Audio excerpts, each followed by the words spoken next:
Oh, it's me.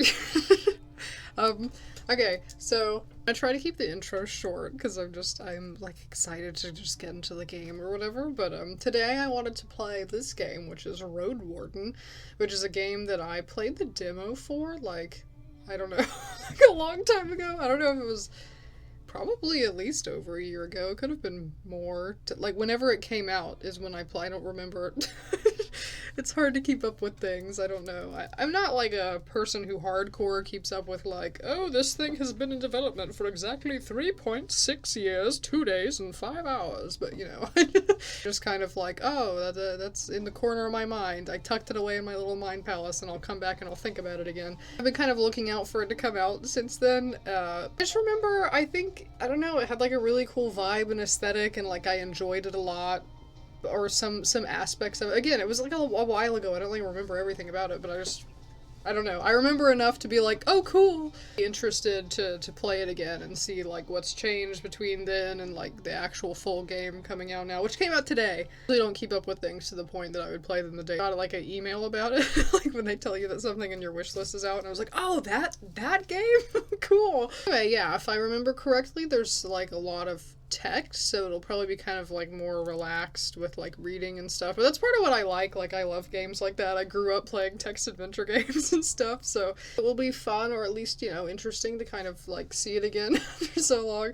But yeah, so also, of course, it's the summer, so I feel sick, like, I don't know, heat activates my health problems, so not sure how long I can keep up my low headachy energy reserves running on pure hype alone. And I also don't know how long the game is, but I'll try to stay consistent. Maybe, like, you know, instead, a lot of games I'll just upload one super long, like 6-hour video or something, but I'll try doing like shorter bits of it here and there as I finish it instead of just like one big long thing. Hopefully pretty close to each other the next few days, not like months between videos, like what I do sometimes. We'll see, but yeah, this is the game. Right? I agree with that. Continue. I don't. Oh yeah, because I did play the demo. I don't want to continue though, because I don't remember what I was doing. Oh, ambient volume up, music volume down. Yeah, my mouse is a little bit... Okay, I'm using a different recording program now. I think that one was like making everything slow, because like now the mouse is totally fine. But this one is also lower quality, and the audio quality might be worse, so sorry about that, but you'll always have a backup. But anyway, yeah, I am going to use my terrible generic narrator voice for some of this dialogue, because I just like to read things that way. I think that it's silly, but sorry. Apologies in advance. Everyone knows to stay away from the wilderness. Most people would never risk a lonely journey. Road wardens not only accept this struggle, they embrace it. They deliver messages, assist merchants, burn human corpses, and if possible, get rid of the beasts and highwaymen. They live on the road, die young, or retire early.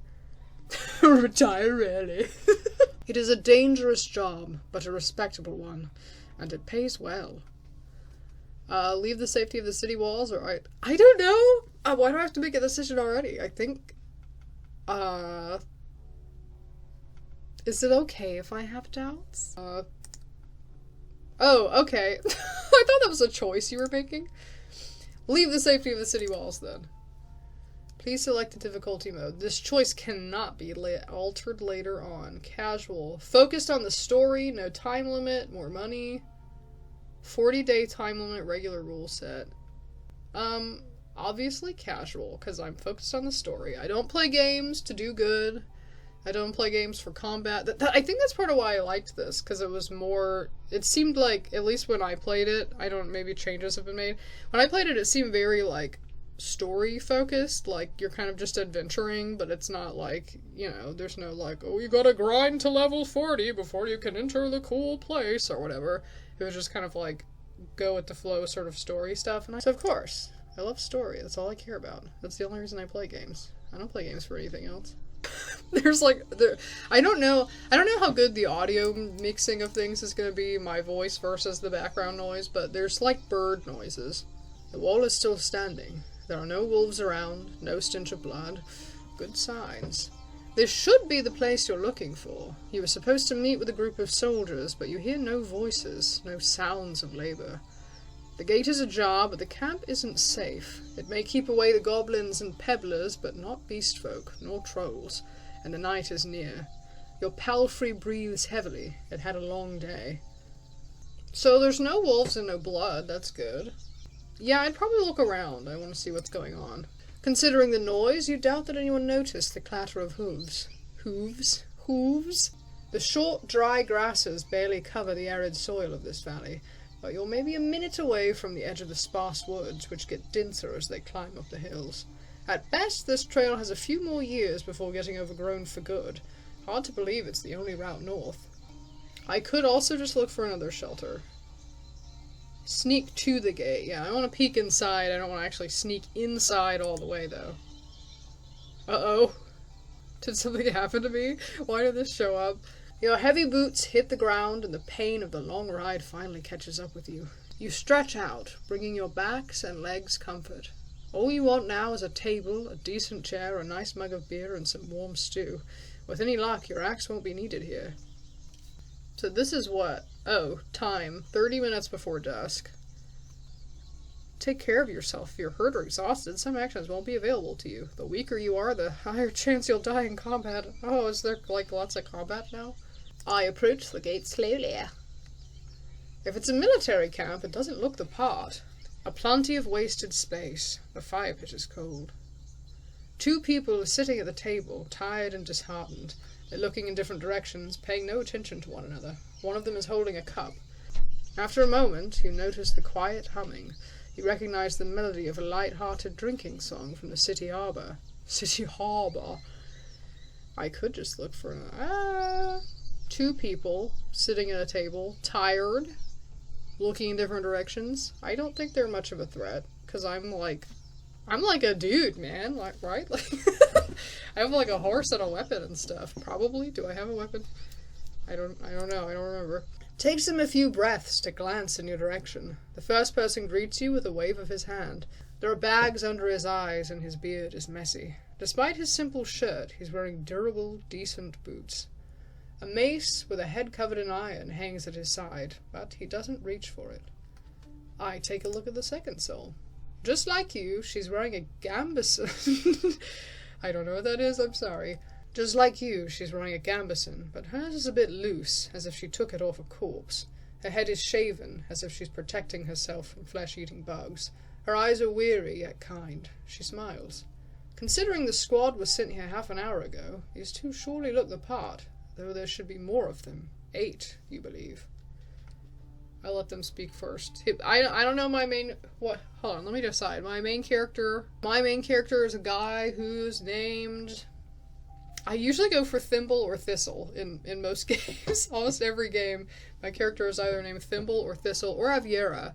I like recycle the same names for all of my characters in like RPGs and stuff. How about Thistle? This is Thistle. My dude Thistle is a quiet man. He's just gonna like, you know, let people say whatever they want to say first. He's very reserved. It's nice to see an unharmed traveler in this godforsaken shithole. Makes me just a tiny bit hopeful.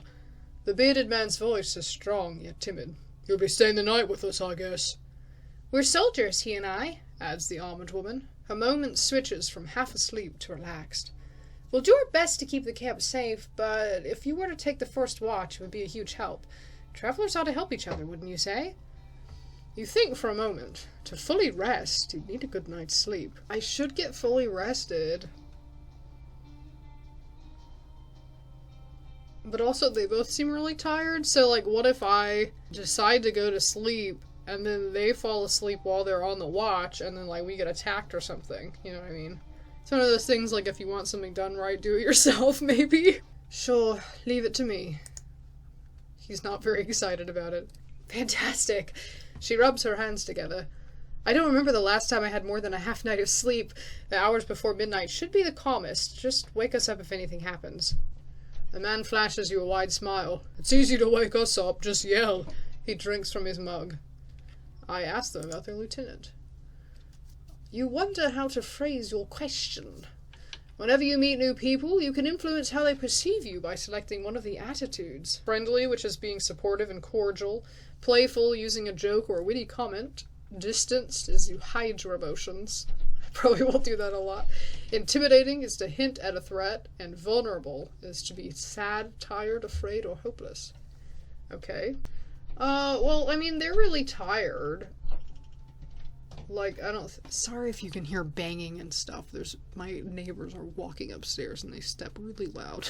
Playful, like, if their lieutenant has died or something, it probably wouldn't be good to be like, hey, how's that dumb bitch doing? And they'd be like, he's dead. I don't know, they're both tired. They don't seem very threatening. I think just being friendly with them is probably the best thing, because, you know, when you're exhausted, you're not in a mood to be trifled with, or... You probably just want people to be nice to you. I was hoping to meet with your lieutenant. Could we talk for a bit? The woman lets out a loud sigh, dusts off her gambeson, and steps towards you. She pays little attention to the sword at her side. We most definitely can, you and I, though holding this rank is still somewhat new to me.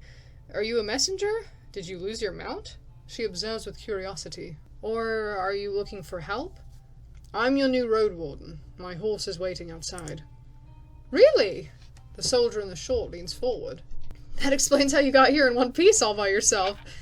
Well, better bring your beast. Better bring your beast here, adds a lieutenant. We have no hay, but I bet it dreams of dropping its saddle. A long pause. I'm Tulia, by the way. She reaches out her hand.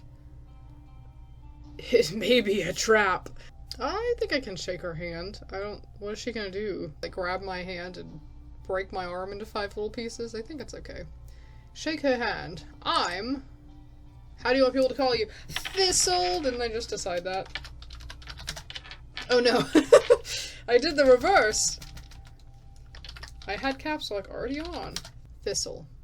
Her grasp is confident. The shake is slight. Just keep your horse away from the tents. She steps away. We don't need to smell its dung. Oh, there's this one issue. I forget what voice I did for him already. The soldier in the shirt also rises to his feet. We've no tent to spare. You'll have to use a blanket or something. I mean, either of these are fine. No problem. I enjoy observing the stars. You walk through the gate. Your mount looks around and snorts anxiously. Not many humans could ride a horse. It's not only taller than you, but also bulky, as heavy as it is strong. You can get in the saddle within a single breath, but most people wouldn't know where to even begin. From every side, it's a wall of flesh. Horses were brought to the Dragon Woods from the conquests in the south. They can trot for a long time, but won't outrun some of the local monsters. Your palfrey needs you to survive, but without it, you too would be lost. That's kind of mean. It's my only companion here. I wanted to feel at ease. It takes a few steps towards you, scolding you with another snort. You scratch at the bottom of its neck, with strength and confidence, just the way it likes it. Humans see useful animals, and even pets, as monsters in disguise. Getting emotionally attached to them is believed to lead humans to their doom. But you know that horses need companionship. I speak to it gently and lead it to the camp. You end up next to the fire pit. Removing the saddle makes the horse nicker with relief. You take a couple of minutes to examine its back, just in case. While the riding equipment is not that heavy for such a strong animal, with enough time it starts to chafe. You wish it had something better to eat than this shabby grass. You should look for an inn. Eventually, but right now I'm here. I need to unpack. You haven't brought that many things, and you lost one of the sacks while fleeing the Crimson Corpse Eaters. Worst of all, you have no rope left, but maybe the soldiers could share one. Shouldn't cost more than a dragon bone. Aside from the travel set, you own a few valuable possessions, essential for your trade. Oh, what was I last time? I'm pretty sure... I haven't even read them, but I'm pretty sure I was a scholar, because I always want to be a scholar. But I'm very torn between scholar and mage, always. Because I'm usually either a scholar or a mage. Rarely do you get to choose between the two. Fighter, I spend my savings on decent combat equipment. I have a fine gambeson, an axe made of steel, and a reliable crossbow with quarrels. Mage, I have a talisman that helps me use my powers, as well as an iron axe and a worn gambeson. Scholar, I carry writing instruments and alchemical ingredients, as well as an iron axe, a worn gambeson, and a healing potion. Oh, can I learn more? I love to learn more. I love learning. I love more information. If I can get more information, I'll take it. As a fighter, you'll have an easier time in physical challenges. Thanks to your superior equipment and hidden bonuses during dice rolls, you'll be physically more capable than the other classes, what opens unique opportunities during some social interactions. It's the best class for RPG beginners. The fighter's weakness is their reliance on physical strength. Your special abilities won't be available to you if your vitality points drop to 0. The mage uses Pneuma, a versatile but limited pool of energy points that can be spent to cast a few humble spells. Magic will protect you better than a sharp axe, but as a mage you'll be able to heal faster while resting, detect magic in a mysterious area, distract a beast with a simple trick, and fight common tongue with other magic users. Using the mage's power too freely will result in having no Pneuma left when you need it the most. The scholar will know more about the world's mysteries than you, helping you take advantage of some unusual situations. Your character will impress the locals with its knowledge, and you'll be able to read the sparse written clues without anyone's assistance. Scholars struggle with combat more than the other classes, but with enough carefulness and exploration, you'll gain access to alchemical mixtures that will help you escape from many dangerous situations. Okay. I don't know, was that like a weird announcer voice? Man, I wish I could be a mage scholar. I gotta be a scholar. Because I get to know things. That's, like, literally the most important thing. The whole reason I play games is basically for lore. To get world building information and background stuff. So, like, of course, why not? Open your inventory to see your possessions. I have food rations, dried meat, crackers, nuts, seeds, fruits, and water, which spoils slowly. Cool.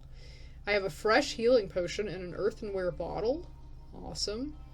Merchandise. Oh, pouch with coins. City artisans make coins by cutting dragon bones into slices. That's a cool world-building detail. They are valued by merchants, though rarely used in the countryside. Equipment. A gambeson. A padded defensive jacket made of linen filled with rags. It's the cheapest type of armor. It's surprisingly effective, and as a result, very common. Ooh, alchemical ingredients. Need to find suitable tools. Undisturbed time. Brewing is difficult, and your alchemical skills are humble, yet valuable. Travel set! What do I see in there? Like a candle, a knife, a potato, a bowl? Can I read more? Oh, I can read more about it! Awesome. Also, I love detail. Like, if you don't like excessive details and, like, reading everything, then I'm sorry, but I love details. All sorts of odds and ends, just in case.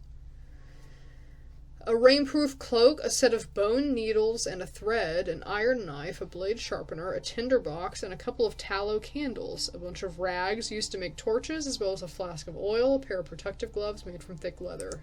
Oh, cool! That shows you everything that you have. A bundle of black woundwort, a caviar mushroom, a snakebait flower, a jar of cursed soil, a piece of flower-looking driftwood, a collection of fresh rare herbs, bog friend. It's a mushroom. I thought it meant like you have this little mythical creature named a bog friend. A basalt rock powdered at the top of a mountain, and a bunch of marsh mules. Finding new ingredients takes a bit of courage, but it's also part of your daily routine. Whenever you find something interesting growing near a road, you gather it for later use just in case. Because of that, you also know the basics of herbalism, a less spectacular art, which allows you to achieve predictable results without depending on unreliable pneuma. Cool. Well, I like being a scholar. Padded jackets are an essential piece of any armor set. They protect the wearer's things. The lighter jackets, called achetons, are worn under heavier sets made of alloys or chitin, while the thicker ones, known as gambesons, are worn alone. Relatively easy to make. Not all travelers can afford them. Babidi-boo-boo-boo. It's not in the best shape. It can use some additional work. Okay. Writing instruments, parchment, scrolls, tubes, inkwells, wax tablets. Wax tablets! I love that. The fact that, like, in some historical places they used to write on wax tablets, like, that's always been really cool to me. Most Northerners are illiterate, but they're happy to meet somebody who can write a letter in their name. Most people in the Dragonwoods don't need to know how to read or write. The lessons are time-consuming and often expensive. The exchange of written text is practiced among people who create complex, exact documents to keep them in good condition for years or even centuries. This group includes priests, lawyers, inventors, officials, richer merchants, and high-ranking military chieftains. Less than 10% of society is literate, and the major part of this group lives in the cities. Well, I have a valuable skill. That's cool. Like, I can be like, hello, I can write. I'll do a cool little cursive wood carving of your name if you give me a bread roll. When it comes to trade, there's barely any connection between Havlevan's marketplace is in the ends of the countryside, while the city officials keep track of the value of different goods and oversee the legitimacy of used coins. The villagers prefer to barter or exchange their resources for work and other favors. A single coin is worth quite a lot among merchants and allows you to stay and eat in a shoddy city tavern for about 5 days. For 10 coins, you'd buy a decent bow, for 20 a sword, and for 100 a squad of mercenaries who'll be willing to face a family of trolls. Most things require cooking before consumption, but not these. Most travelers spend their nights in taverns, huts, and villages where they can trade for cheap war meals or even eat leftovers for free. As a result, food rations are eaten only when necessary. Only when necessary. You recognize a magical potion when you see one. It has a tall wax seal. Awesome. Inside of which there's a thin stick enabling swift opening. Awesome. The potion smells nice, like fresh herbs cooked with honey. You don't sense a hint of a hard drink. Most healing potions have a similar aroma. Healing potions may be the most desired liquid in the Dragonwoods, especially among travelers, hunters, and fighters. It shouldn't spoil anytime soon.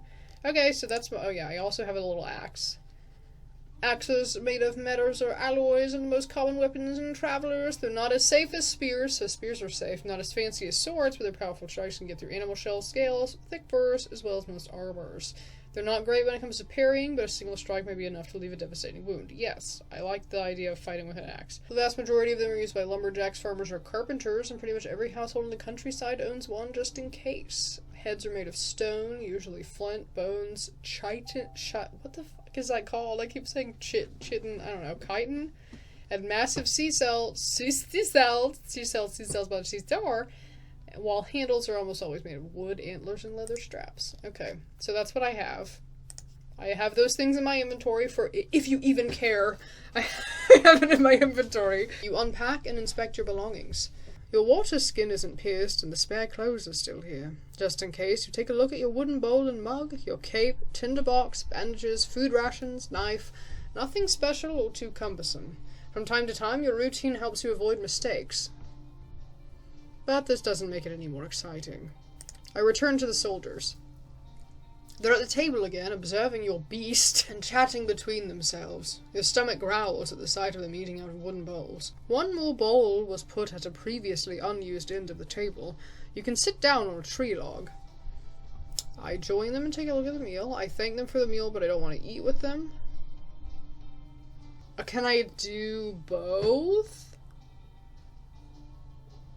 Oh yeah, every action I take, I think, takes the minutes down, because it's now 15 minutes before dusk and it was 30. I don't know. Like, if I do this, am I not going to be able to talk to them? Because I want to get more information from them, obviously. Like, I'm a scholar, like, I gotta get the information. So, like, if I do this, does that mean that I just eat and I don't chat while eating? And, like, if I do this, will I still eat? I don't want to end up not eating and then being hungry later, but I also don't want to miss out a chance to talk. But I don't want to eat with them means I'll eat by myself later, right? But not with them. Like, I'll eat the meal. Is this rude also? If she's eating and I'm just like, hey, anyway, I know you're trying to swallow soup. Can you tell me some stuff? I don't know. Hopefully this doesn't seem rude. She's focused and chooses her words carefully. She looks away only when she gathers her thoughts. I'm afraid I can tell you less than I'd like and less than I should. She nods towards the other soldier. As you can see, there's not a lot of us left. At the beginning of the summer, there were 8 of us, including our previous lieutenant. 5 are dead, and 1 has run away in tears. We're also strangers in this land, adds her companion. Any piece of information may help me do my job. The man leans forward, his legs shake nervously. He sounds like a kid asking a bard to sing one more story, tell a joke, or do a magic trick. Whatever it takes to escape from boredom. His untrimmed beard hides a much younger face than you originally thought. What did the officials tell you? I expect not that much. No soul governs these lands. As long as I share whatever I consider to be relevant, I don't see why that's like a bad thing. I need to eat. Am I gonna eat? Uh-oh, it is dusk. You tell the soldiers how little guidance you've received, since this area is too far away from Havlevan, to keep it under control. You were warned that it's untamed and unknown. Who knows how many villages, bandits, or monsters may be found in these unmapped hills and forests. From time to time, new people come here to look for boundless opportunities. Most of them never return. Do they turn into walking corpses, or do they find what they're looking for? No soul could tell me, so I was looking for your guidance. The lieutenant drinks from... Should I say lieutenant? I know they do that, but like, it's so weird to me. The lieutenant drinks from her cup and crosses her legs, ankle on knee. Seeing her chair makes you doubt she'll ever find a comfortable position. Where should we start? Oh my gosh, do I get to ask all of this? Before I continue my journey, I need to ask about the peninsula, the Roadwarden, and the Europe. Also, do I have limited time, or can I ask them all the questions, or is it like I should ask them the main questions first or something, because I might not get a chance to. Also, am I gonna eat? I thought I was gonna like talk to them and then eat or something, or I don't know. The man shrugs. Bandits happened, and monsters. A strong band, though. His companion chips in. When we got to the peninsula in spring, we saw some people living in this camp. The lieutenant decided to avoid it and look for an inn. We had to travel through the night for a bit. The bearded soldier scoffs and crosses his arms, but she carries on. If he had decided otherwise, we all would have died that day. The innkeeper explained that the camp is a trap, that the armed ones pretend to be soldiers. Stay there at night and lose everything you have. Okay, so there is a camp somewhere in the spring.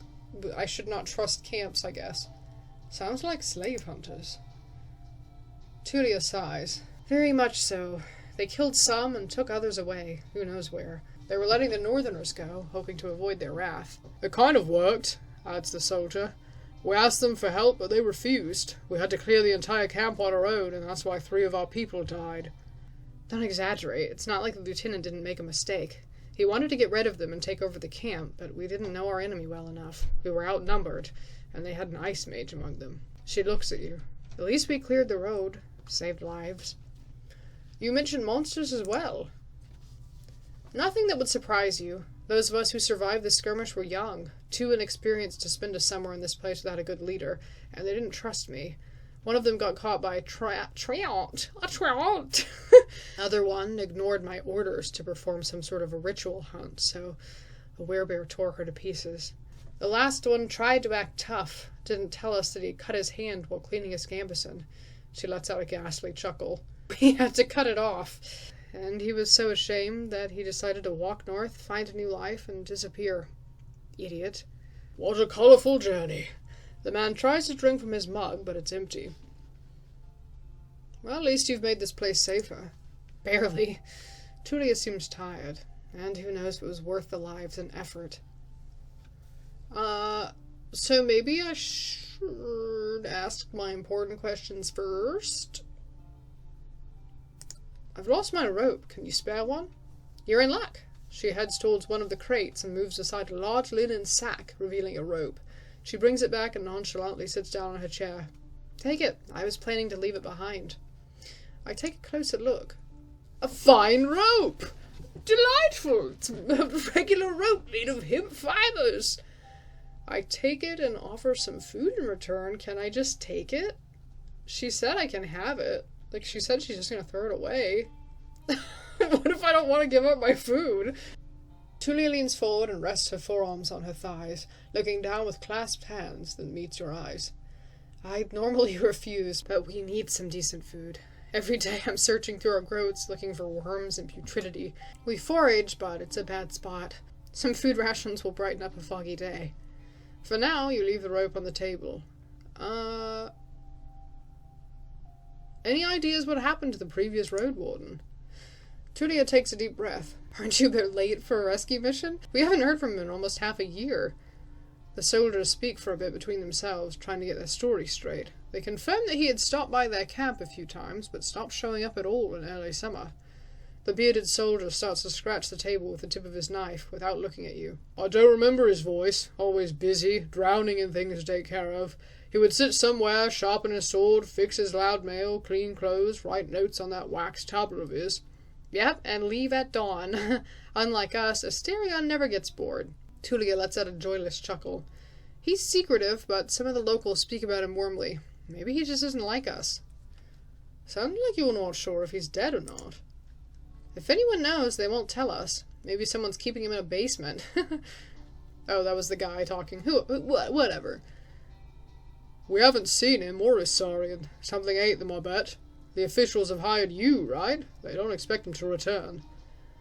Richer roadwardens often use four-legged, meat-eating saurians as their mounts. They have to be tamed and trained since they're hatching, but unlike horses, can easily defend themselves from any monsters. At least your palfrey is fast and reliable, and won't suddenly sink its teeth into an innocent passerby. Do you know what he was looking for? Maybe he left you a message. Neither one of us had any insight into his dealings, says Tulia. My predecessor left me no clues. We also took a look at Asterion's stuff. Wait, she raises her open palm. I almost forgot. She stands up and heads to a nearby tent. He has kids in a village near Havlavan. I was planning to take all his things there. A pouch, a second spear, a decent bow, some potions. Quite a treasure, she glances at you. But I would much prefer to bring them the truth about their father. So you want me to find out what happened to him in exchange for his stuff? Here's the catch, she dusts off the hilt of her sword.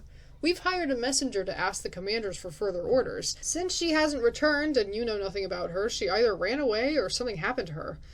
She sighs with resignation. I mean, we're meant to stay here until fall, so what do you think? Come see us, tell us what you've learned about the man, and maybe we'll get back to Havlavan together? You think about your real mission. You were planning to return to Havlavan in the early fall anyway. If he's alive, I don't think he's going to be happy about me taking away all of his possessions. True, but he's considered dead. I doubt he'll spare you anything. And who knows, you might just find a shell lying on the roadside tomorrow. He wears a mail, uses a spear mostly. Maybe 5 feet tall, but stout. Long, red beard, short hair. Pale face, rarely smiles. She glances at her companion, but after he adds nothing, she sits down and stretches out her legs. So, find out what happened to him. Dead, alive, left. Just let me know. What was your squad's mission? The lieutenant looks into your eyes. You know, the usual. Making the roads safe. Keeping people alive. I explained that it may be important for me to know what they've tried to accomplish.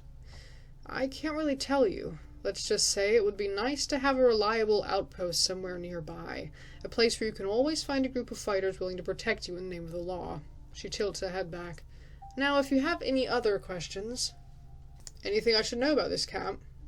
The story is brief. Some merchants built the camp to have an extra stop for mules and donkeys just between the inn and the southern villages.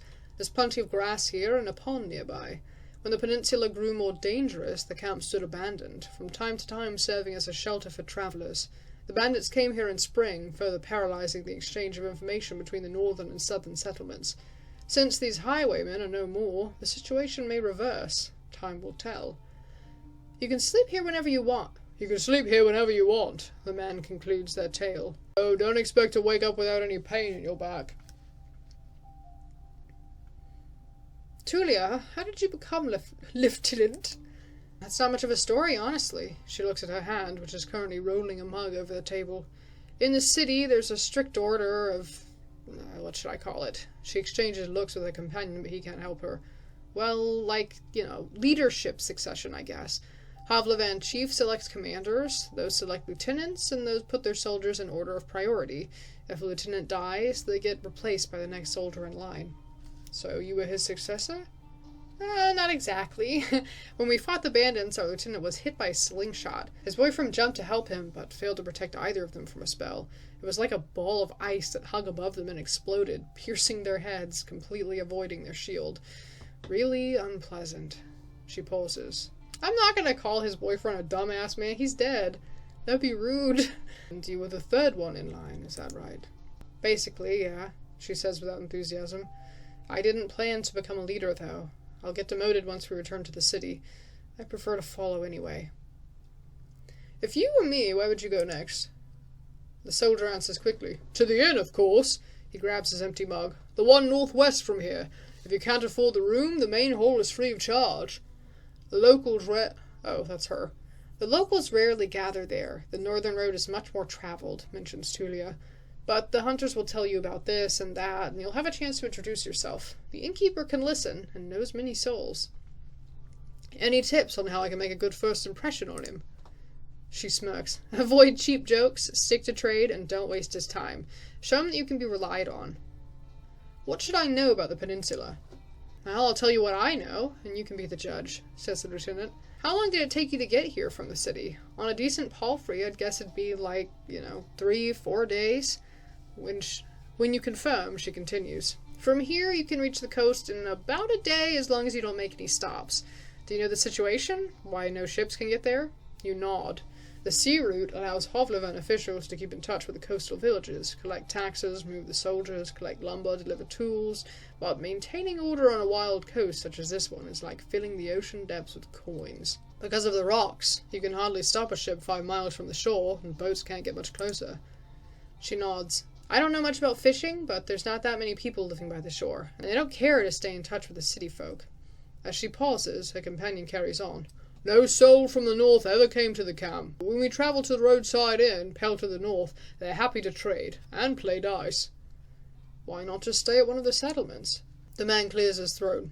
I mean, you know, we're to guard this road. This camp is our post, and well...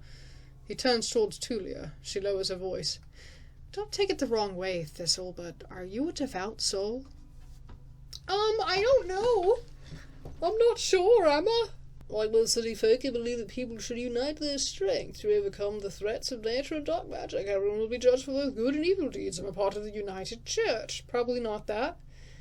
For many years, I've supported a monastery that does its best to advance mankind's spiritual growth, artistry, herbalism, and magical research. Follows the teaching of an order of truth.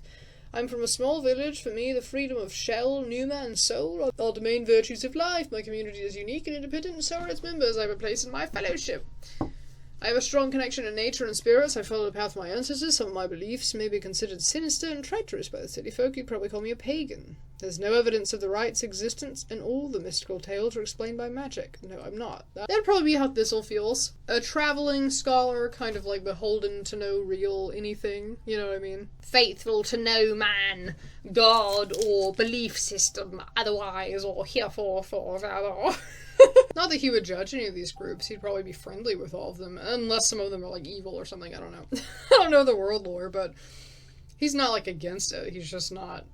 He's not really beholden to anything, necessarily. No, I'm not. The man nods. I heard that most Roadwardens drift away from the churches. It doesn't matter to me, to neither of us, I think, adds the lieutenant, peeping at her companion. I just wanted to make sure I won't step on any touchy subject. You won't. Go ahead. The people here are disquieting. Every few words, she taps the table with her finger. Their traditions won't help them negotiate with the officials. Here. She starts to draw lines with her index finger as if she's pointing at an invisible map. The peninsula is connected with roads, like a big circle. In the northwest, you'll find a weird village at a bog. It's not exactly pagan. I don't think so. It even has a priest who claims to be an eremite. You nod. She means a fellowship. They do crazy shit, her companion chips in. They use the dead to cut down trees and dig in soil. Once I saw it, I begged to never return there. I see. You've heard tales such as this one since you were a child. If an isolated settlement manages to survive without a city's influence, its customs and traditions grow more and more alien. Every generation learns how to adapt to the dangerous conditions they have to deal with, and the rustic pagan traditions muddy their river of faith. The United Church often warns its members about the crazy druids, necromancers, and blood mages, the bringers of doom, the traitors to humankind. Were you able to speak with these necromancers? You can see why we're not eager to go there if we could avoid it, the lieutenant chuckles. Maybe they'll be a little more welcoming to a Roadwarden. The roads are dangerous, with little to no shelters. People will probably need your help. The man in the shirt turns and points a finger to the northwest. If you're heading to the undead village, you get to an inn first, and soon. Tulia nods. Pell to the north is a safe place. You can talk with the innkeep or the guards, and ask them about the road. Any monster worth mentioning? Anything that could catch my mount? We saw all sorts of beasts. The man starts to count on his fingers. Goblins, trants, cats large and small, runners, howlers, wolves, spikeboars, mothlown eaters, griffins...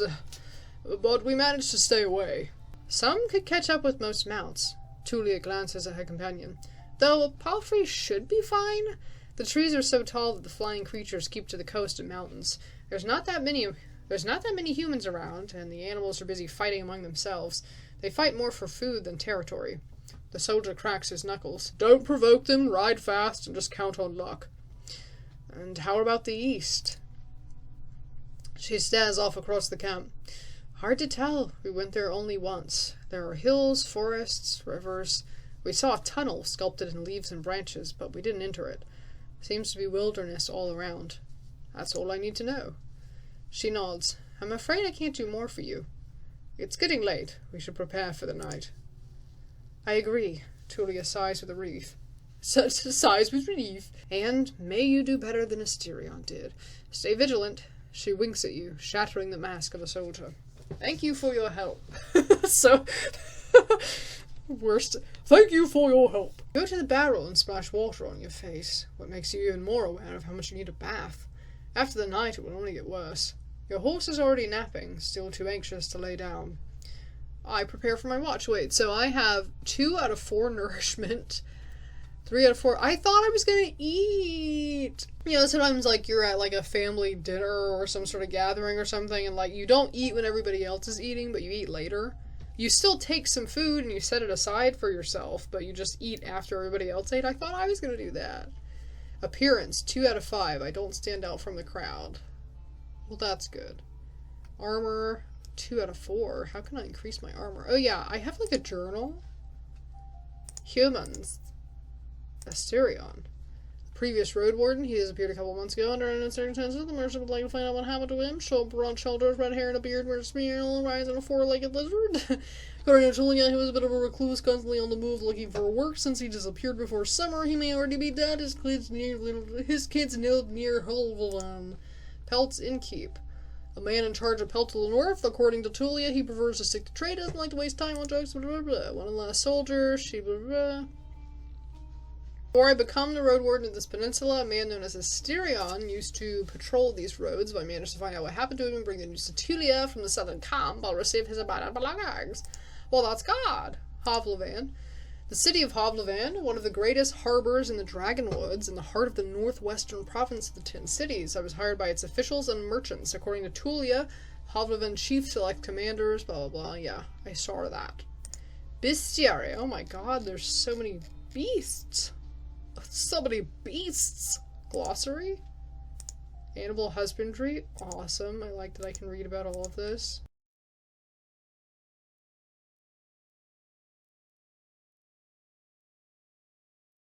Many believe that talking about beastfolk brings bad luck. It's difficult to even judge if there's such a thing as a pure specimen. Each one of them partially resembles another animal. A boar, a wild cat, bear, owl, lizard. Yet no matter if they have long tails, fangs, tusks, claws, or antlers, they're always bipedal and seemingly capable of working together. Packs, some people say. Others call them tribes. These mysterious creatures show up all across the realm, hunting for animals as well as travelers, but it's not quite clear how smart they actually are. They don't use weapons nor speak, yet seem to partially understand human behavior. Even Wright's tablets describe a woman who used to trade with beastfolk before they ate her. The smallest beastfolks, usually with wolf-like heads, are known as gnolls. While threatening in large numbers, in small groups they don't present a problem for a skilled, confident fighter. Saurian is a term as vague as monkey, and covers a vast range of four-legged creatures that resemble small dragons. Some of them are hunted for meat, especially the smaller ones, while the larger ones often attack humans, though prefer heavier animals that can satiate them for longer. There are many tales about the unique abilities that some of the groups may possess, but they are among the lesser understood creatures. Treants. Yeah, I've heard they mention the treants, and I don't even know what that is. They are tall creatures with thick, hard skin and exceptional patience. They're slow, but thanks to their camouflage, every now and then they hit and knock out smaller creatures and devour them whole. Since they don't have leaves, they usually grow among the wetlands or hills, where they resemble plants that struggle with those harsh conditions, though it's not a rule. So it's like a tall, almost like a tree or something. Mouflons and ibexes produce wool, milk, and skins used for the production of parchment. Dragon bones, also known as coins, dragons, or bone dragons. They are small, hollow, ring-like pieces of bones, often kept on a string. While their shape and thickness are not precisely supervised by the state, most people can judge when the coin is too thin to be usable in the marketplace. Dragons are gigantic beasts, and killing them is something that only the most audacious people have interest in. When possible, the bones are taken from an already deceased shell, but sometimes a weakened beast needs to be helped along. Dragon hunters do what they can to not spoil their prey. Counterfeiting coins takes a lot of effort and requires gathering bones of smaller but still dangerous saurians and carving distinctive grooves inside every single coin. Using or producing large amounts of counterfeited coins ends in a lifetime of banishment from the province. The prices of goods are fluid and related to the accessibility of the specific good. The country is too poorly organized to maintain the banking system, so the merchants don't mind storing any type of bartered wares, from seeds to magical weapons. So that's good. You can barter. Also, watch out for counterfeit stones, counterfeit bones, because you might control for that. Yeah, fogs. I was curious about that, because they mentioned in the bestiary, they mentioned fogs, and I didn't get what that was. Fogs appear in every season aside from spring, but the majority of them occur in autumn. They are feared and hated by the northerners, since whenever they touch a dead human shell, they awaken it. It's unknown why this happens or why it doesn't affect animal carcasses, but the common understanding is that the fog itself contains a dense pneuma, which then spontaneously fills an empty human shell, replacing one's soul. Humans can replicate this effect thanks to the forbidden art of necromancy. Fogs also increase the potential of spellcasters. The fog is power, the tablets say, and while most people stay inside their homes while it's around, it makes casting spells easier by supplying wizards with pneuma. During foggy days, magical potions are easier to brew, golems act faster, and the blood magic becomes less demanding. Okay, so there's like magical fogs that will come by from every once in a while. Oh, cool, languages! I want to read about the languages. There are 3 major languages used in the north: Adir's language, also known as the language of the tablets, the city tongue, and the old speech. While no soul speaks using Adir's language, it's a useful tool based on the language used of the tribe of Adir, the first emperor. It was used to write down the rites tablets, as well as poems, songs, historical archives,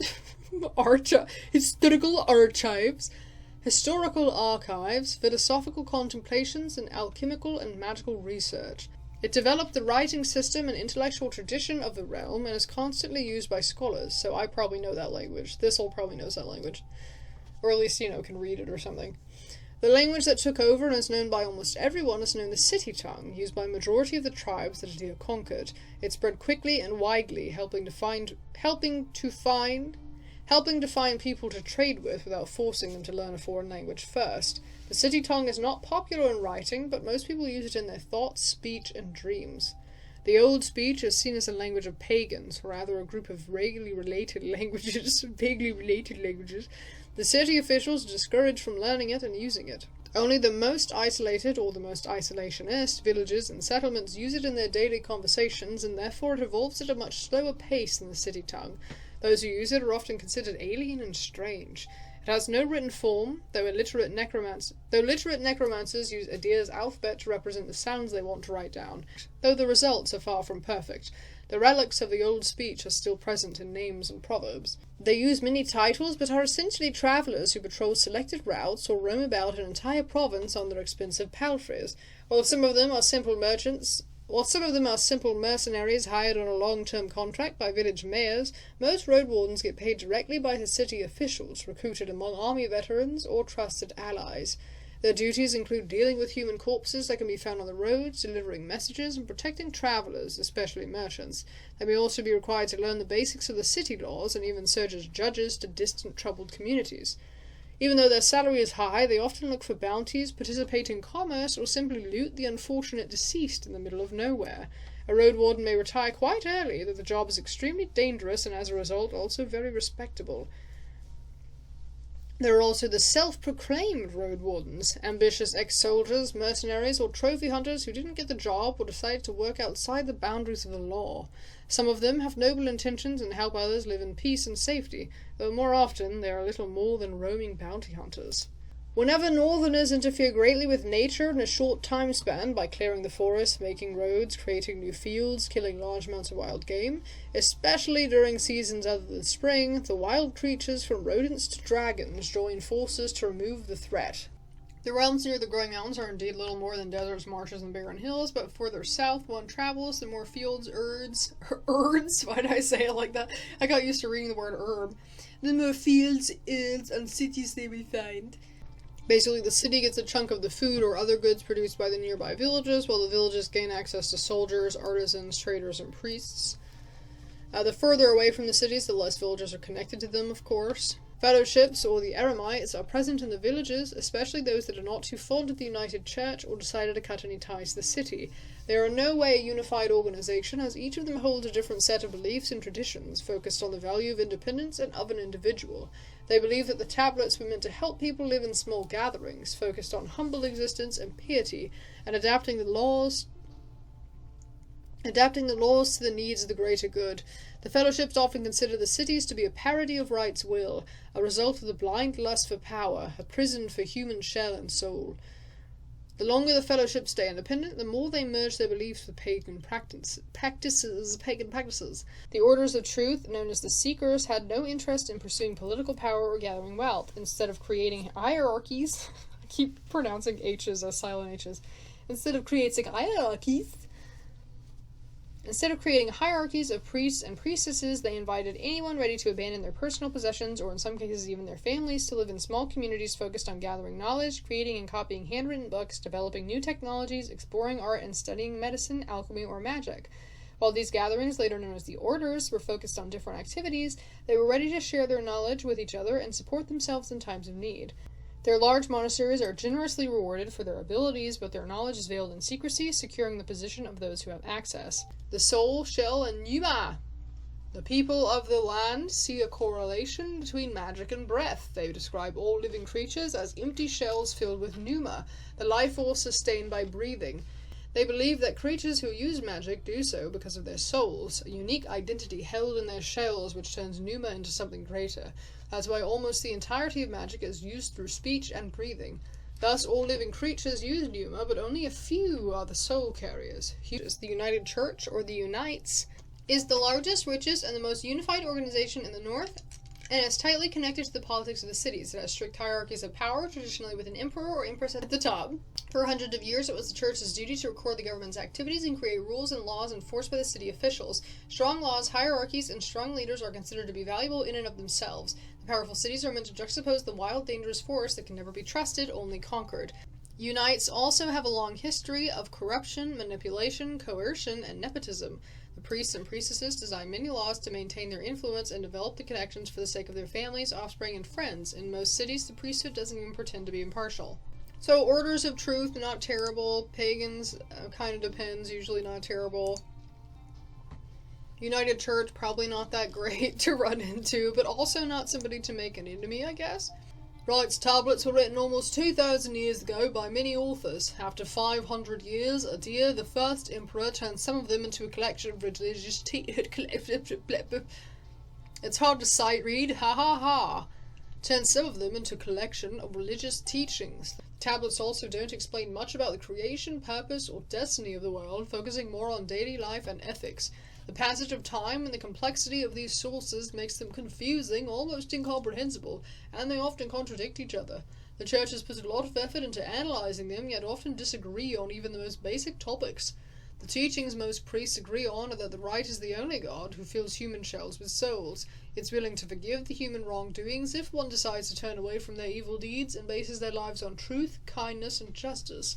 The value of one's life is not grand, and thus every believer ought to be ready to sacrifice their life in the name of what's right, and listen to the right's will, just as heroes of the tablets did. All humans will be judged by their deeds, both in this life and after death. Okay, so there's some context. Maybe we know a little bit more about the world now. I'm gonna say, this does look like, did they make this in Ren'Py? Oh, I guess I played this in 2019. December 2019. Okay, we have some context now. If you skipped that whole part, what's up? Welcome back. Have a little bit more information about the world. Probably still gonna have to reference the book though, because like I can't hold that much information in my head all at once, but like I have details. I prepare for my watch. The soldier in the shed is eager to guide you. Just observe the area. There's plenty of griffins around, though they won't try to jump over the palisade, probably. Better watch out for the apes. They climb up and carry out any food they can. And there's this one really loud were-elk that keeps smelling the wall, though it's never tried to get in. He points at a gate. The lieutenant and I will block the entrances. They're quite heavy, so if anyone comes here looking for shelter, better call us to help you out. And if this someone is being chased by wolves or anything, just throw them the rope instead. He scratches his head. If it gets cold, feel free to make a fire, and the best place is on the watchtower. You may want to put a blanket there or something. The watchtower? He gives you a long, puzzled look. Oh, here! He points to the pile of crates. Just climb up to the tallest one. You'll have a great view at the northern side, the more dangerous side. And also, I know you're tired after all that riding. He points to the tent on the other side of camp. I can handle a couple of hours sleeping on the ground. If you wish, go there after me and rest just this once. At least I have a pallet inside. I smiled. Thanks a lot. You put your blanket on the tallest crate and sit down. The night is warm. A sporadic summer breeze brings gentle refreshment. From time to time your back aches, and you force yourself to keep your eyes open. The light of the moon helps you focus on the tall grasses. For most of the time, you spot smaller critters and birds, but there are exceptions. At one point, the three-horned deers trying to challenge one another. Before they clash their antlers, a two-legged dragonling appears, leading its much smaller offspring.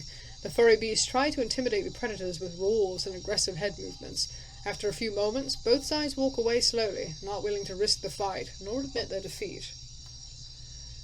Don't let it distract me, I keep looking around. You hear the death screams of distant prey and the mating calls of monkeys. Runners are chasing grey hare. A group of musk oxen lazily chew the grass, preparing themselves to sleep. A dusk fox is running together with a lynx, making playful screeches. Thankfully, you never have to intervene. You just sit there, watching the not-so-distant forest, trying to outlast your sleepiness. You can only guess how much time has passed. Once you feel you've had enough, you climb down and go to a tent, waking up the bearded man with just a couple of words. You confirm that nothing important has happened. I gather my things and squeeze into the tent. I use my bag as a pillow, put my blanket on the pallet, and cover myself in my cloak. Aw. I like the image of Little Thistle. Like, he's not little. All of my characters in games, my conception is that they're like 6 feet tall freaks. Like, they're taller than everybody else. But he's like curled up with a little cloak over himself and everything. Sleeping in a tent is not the stuff of dreams, but it's a much welcomed rest. The pallet keeps the cold soil away. The moonlight saves the outside world from the eerie gloom. You listen to your own breath and find a comfortable position. Your job starts tomorrow. I focus on the real goal of my journey. The Merchant Guild wants to take control of this realm. Your wardening duties are secondary. First and foremost, you need to explore the peninsula, learn about the territory, resources, and threats. Get to know the locals, and if you can, convince them to consider negotiations with Hovleven officials and traders. Could the tribes resist the soldiers, or be a threat to the priests of the United Church? Are there any forbidden practices that need to be eradicated, such as blood magic, necromancy, robbery, or slavery? At least I have time. I need to be as thorough as I can. Once you finish your reconnaissance, you should speak with Tulia and return to Hovleven. There you'll report back to your employers and get your reward. In the meantime, you have your own goal to pursue. Oh, what's my own personal goal? Gather some extra coins so I can help a person I care about. No. He's all alone. He's a scholar. Not that scholars can't have people they care about, but, you know, the typical image of the weirdo person who's been holed up in a library tower for 50 years and never makes contact with the outside world.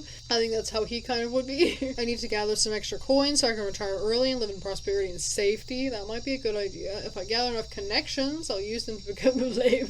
No, I don't want to be a major player in the Merchant Guild. I want to be remembered as the soul who brought... Nope, I don't care about being a hero. I just want to help people. I don't really care about that either. Find a new life for myself. I mean, I'm gonna have to say coins, I guess. And none of these are very... His motivations are knowledge-seeking, and I guess safety. If anybody knows about the Enneagram Type 5, right? All you care about is just seeking knowledge and learning and knowing about stuff. Knowledge for knowledge's sake. Maybe he's got like a 6 in there somewhere. Maybe his wing, maybe he's 5 wing 6, or he's got 6 in his tri-type or something. So he's not motivated to be like a hero or like well-known in society or blah blah. He just wants to be comfortable. So, you know, extra coins, retiring early, living in prosperity and safety means that he has like all the rest of his life to just sit alone reading library books. And since he's a nerd freak, that's kind of what he wants. New entry, become rich. Your half-asleep senses are catching the sounds of the wild forest. Your instincts keep you alert and anxious, though the pleasant, humid late summer air evens it out slowly. You're thinking about your goal, but you need to gather your strength. Sleep. Can't travel during the night. Press the sleep button to rest. Okay. Sleeping in a tent. Oh no! I got dirtier. You can spend the night in a borrowed tent. It's nothing special, but it will protect you from the wind and rain, and the ground won't be painfully hard nor cold. Alright, sleep. Snurp.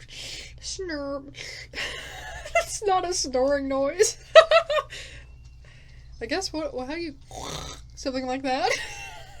It's definitely not snurp. Oh my gosh, I'm so hungry. I got to eat. I thought I would eat anyway. I didn't realize I was choosing whether to eat or whether to talk to them. I thought I would do both. You're woken up by sunlight, well rested and ready. Without haste, you gather your things. After only a couple of breaths, you notice a weird smell, like a roast. No, burning meat? Burning, rotten meat? Disgust crawls into your consciousness. You exit the tent. Your horse is looking around nervously. Your bags are where you had left them. You see an open gate. I go inside to see what's happening. Both soldiers are standing near a humble pyre. The man in the shirt looks at it contemplatively. I'm sight reading, okay? Contemplatively. Tulia is the first one to address you. Thistle, she greets you with a nod. We used the horse's manure for the flames, so don't worry about cleaning it up. You see a corpse among the flames. It's impossible to tell if it belongs to a male or a female, but it was an adult. The burning process won't be over for a couple more hours. A traveller or an undead? The latter. A young one. She lacked the pneuma to understand that she couldn't get inside the camp without climbing. I stabbed her with a spear from a safe distance. She shifted her weight. One more fog and she'd be a real threat. Even now it took a couple of hits to knock her down. Sooner or later, every human shell wakes up, gaining more strength with each soul it devours and each moment it spends in the fogs. Burning the dead is not just a religious practice, it's a necessity. Soldiers, priests, village mayors, even road wardens. Making a large pyre takes a lot of time, but it saves lives. Tulia calls this undead a she. Most unites hesitate to do so. Well, it's time for me to leave. I gotta go get that money so I can retire to my library at 65 years old. Running away from the reek, huh? I don't blame you. She walks with you for a few steps. Find us here if you need us, or if you learn what happened to Asterion. There's enough ground here for you to rest. Safe travels. These words make you stop. An old farewell, mocked in a number of songs and tales, yet you hear no scorn in Tulia's voice. You wonder how many acts of kindness like this one you're going to experience in the days to follow. She returns to the pyre. Can I eat to prepare myself for the journey? 'Cause I'm hungry and I need to wash myself. People are hesitant to trust me. No! I shouldn't travel yet, though, right? Like, I should, replenish myself before I travel. Correct?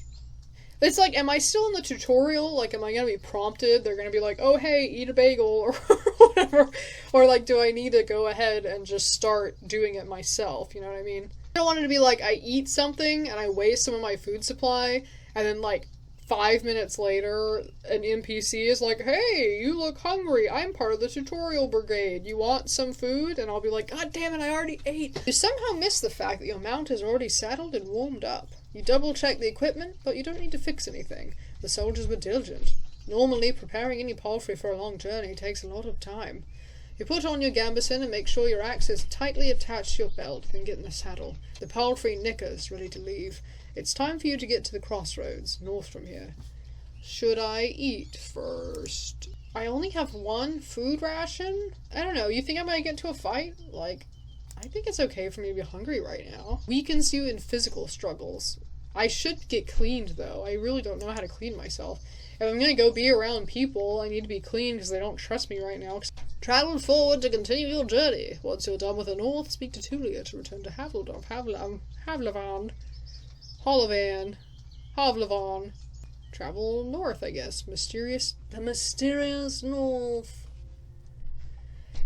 Even at a later hour, you wouldn't expect to meet any travelers in the valley. The warm summer breeze lures your mount forward, but the serene chirping of birds is quickly replaced by the distracting screeches and gurgles coming from further down the path. You soon find a pack of four-legged griffins. They're larger than foxes and merge the features of birds and furred beasts. Each one is of a different size, coat, and colours, and their temperaments are just as varied. Their fronts are covered with vivid feathers, while their rears have darker fur. Their wings are massive, making them impressive jumpers, but they're too heavy to fly. About 24 beasts are yelling, brawling, and chasing each other around, blocking your path. Maybe I should have eaten food. Okay, 14 hours and 30 minutes before dusk. Day 1. It's only day 1? I've been recording for 2 hours, man. Okay. Marks the actions involved. All of it involves random chance. You can't enter the forest blindly. If these or other creatures were to chase after you, the thicket would be disastrous for your horse. There are reasons why travelers stay as close to the main roads as possible, and why adventurers move in groups. Usually, the safest approach would be to stay where you are and just wait for the pack to get hungry. It may, however, take up to a couple of hours. You're thinking about your conversation with Tulia.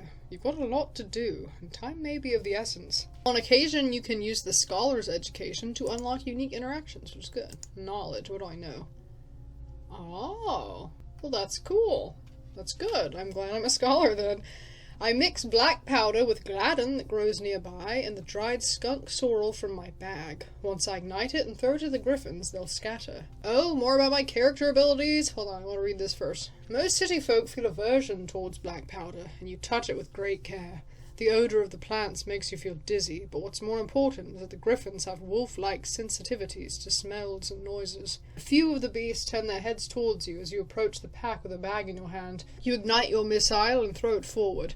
At first, the creatures surround the source of the smoke, but then growl in disgust, even putting their beaks to the ground. They flee, allowing you to continue your journey.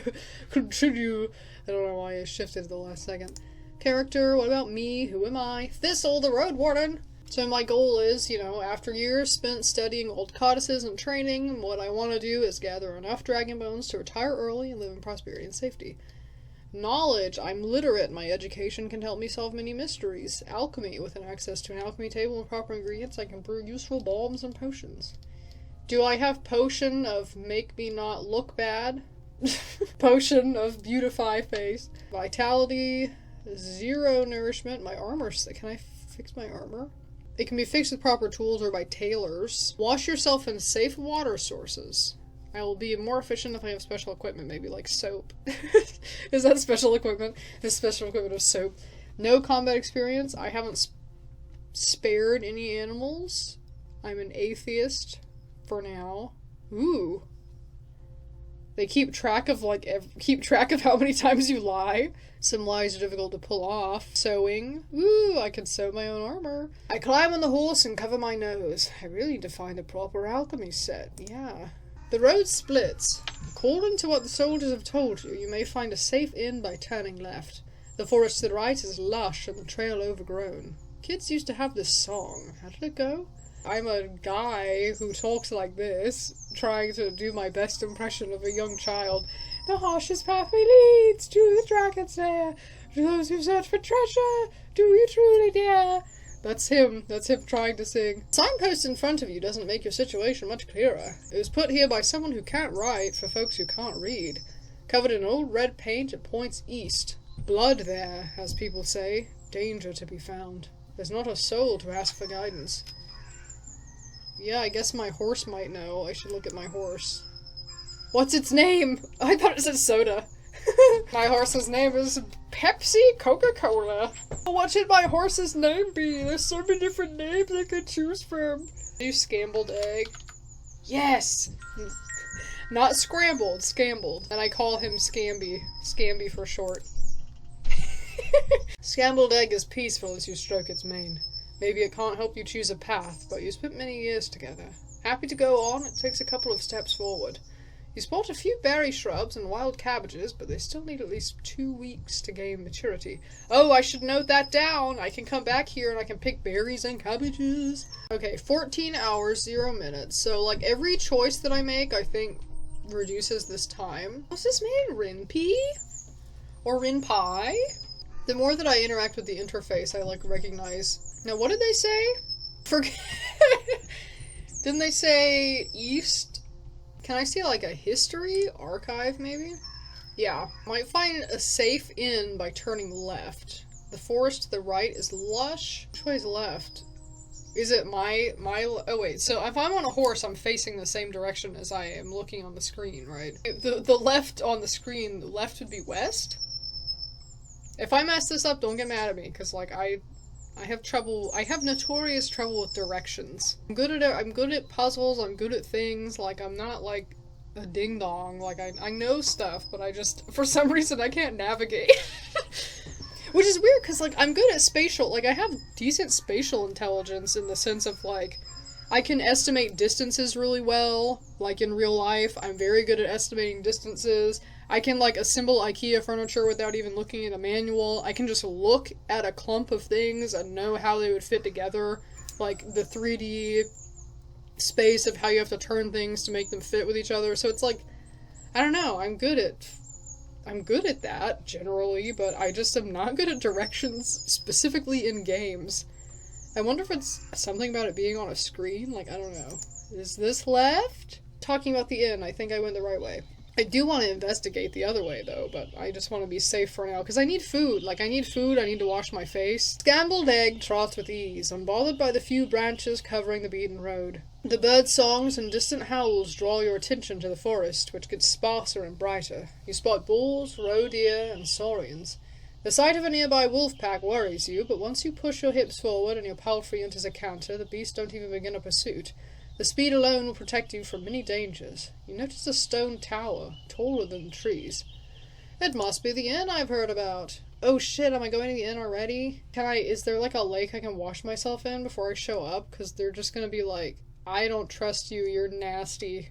Get the fuck out of here, gremlin man. Is there anything in my inventory I can wash myself with? Oh, I could use this I could use my torch rag. I could use my torch rag and I could spit on it and wipe my face off. Like, theoretically. It's possible, I think. Inns like this one fit the regions traveled by merchants, but you wouldn't expect a place of this size in a forsaken peninsula. The stone and lumber must have been transported from far away, and the workers, guarded by expensive mercenaries, surely lived for many seasons in a primitive hamlet, subsisting on salted supplies. There are seemingly no cracks in the wall, and the building was whitewashed only a few years back. The road is wide and beaten. Dozens of souls could hide, if not in the buildings, then at least in the yard. The expenses and labor put into this fortress were worth many trading ships. 3 armed people are on the ramparts, though you only see what's above their waistline. They're leaning on the parapet, right next to the gate, and you think you notice a glimpse of a smile. They wear gambesons, each of them dyed differently, yellow, green, and linen grey. I guess I have no choice but to approach the gate, looking ugly. Maybe if I had gone the other direction, I could have found a pond to wipe my face. I'm just worried that I'm gonna show up and the people are gonna be like, what the f*** are you doing here? A woman in yellow armor leans forward. She has long, curly, disorderly red hair, pointing in every possible direction. This combination of colors doesn't work at all. In the woods, one would have to shout to draw this much attention. There's still a fair distance between the two of you, but she speaks loudly. I hadn't seen a horse for years now. I just said that it's weird to see such a large jackass, huh? Her voice is young and strong, with an accent that reminds you of the villages spread around Hovlevan. But no jackass would wear a saddle, I'd say. She exchanges a few words with a male guard wearing green, giving you time to move closer. Well, this one here says there really are donkey saddles. Say, traveller, how hard is it to ride a horse? Friendly or playful? She seems to be playful at the moment. I should be vulnerable. It's really hard. You wouldn't even understand how fucking hard it is to ride a horse. She seems very in a jokey mood, so maybe playful. I laugh. You wouldn't believe it. The lessons were a pain. You get off the horse and imitate the silly walk from the day that followed your first long journey, when your whole shell was crying. You illustrate the pain as you move your hand from your back to hips, then thighs. In return, the guards tell you about that time when they had to carry their friend with bitten-off legs for 3 days straight through the heart of the woods. Meanwhile, the other guards open the gate. You may be in a good mood, the woman in the yellow jacket smiles at you, but don't get so noisy when you talk to our boss. The man never smiles. He has the world's suffering sculpted on his face. She leads you under the roof under which your palfrey can rest, tethered with a cord to a wooden post near some old hay. Once you're ready, go inside, speak with our boss. Maybe you're hungry? The guards take care of various chores. They peek at your mount every now and then as they're splitting firewood, cleaning their clothes, weeding the garden patches, and moving chairs. 2 of them are making a rope. You head toward the inn, hearing the piercing scream of a bull from the other side of the yard. Okay, so this is the guy that I need to be serious with, right? Just a very matter-of-fact, very business, which is true to Thistle's personality. He is a very practical, reserved, matter-of-fact person. He's just acting friendly because he thinks it's the most beneficial in social situations. Kind of sociopathically, like, faking emotion. I open the door. The locked windows make the air stuffy, and the weak fire in the stove hardly lightens up the hall. A muscular man is sweeping the floor near the stairs, but after he glances at you, he leans a broom against the wall and heads behind the counter. You're lucky to show up. Apparently his voice is deep and soft. I don't know how to do a deep, soft voice. You're lucky to show up. His voice is deep and soft with a something-like accent. I can't see it. With a city-like accent. He observes you with keen attention, yet avoids your eyes. I've a keg of decent ale. Wormwood, bog myrtle, juniper berries, cat's foot. He fills the mug carefully and puts it on the countertop. It's going to spoil soon. Today, maybe, and we don't drink here before the even. I hate to see the good stuff going to waste. His skin is dark, almost purple, rare even among the southern tribes, and the hair is naturally bluish. His clothes are quite fancy for manual labor. The elegant tunic wouldn't stand out in the city square. I stand at the counter. The planks let out a creak after every step you make, so you slow down a bit. You could swear the innkeeper made little to no noise. Here you go. He pushes the mug forward. But just so you know, my pelt doesn't belong to Havlevan. You can sleep on the floor if you wish, sir, but if you want a bed or a meal, you have to pay.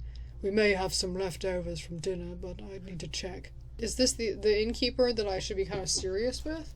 Distanced. I won't stay here for long, I introduce myself. He nods and fills another mug, this time with water.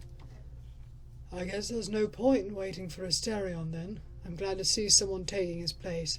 Even my crew here hits the road only if they need to see the healers of Howlersdale, and they're more than resourceful.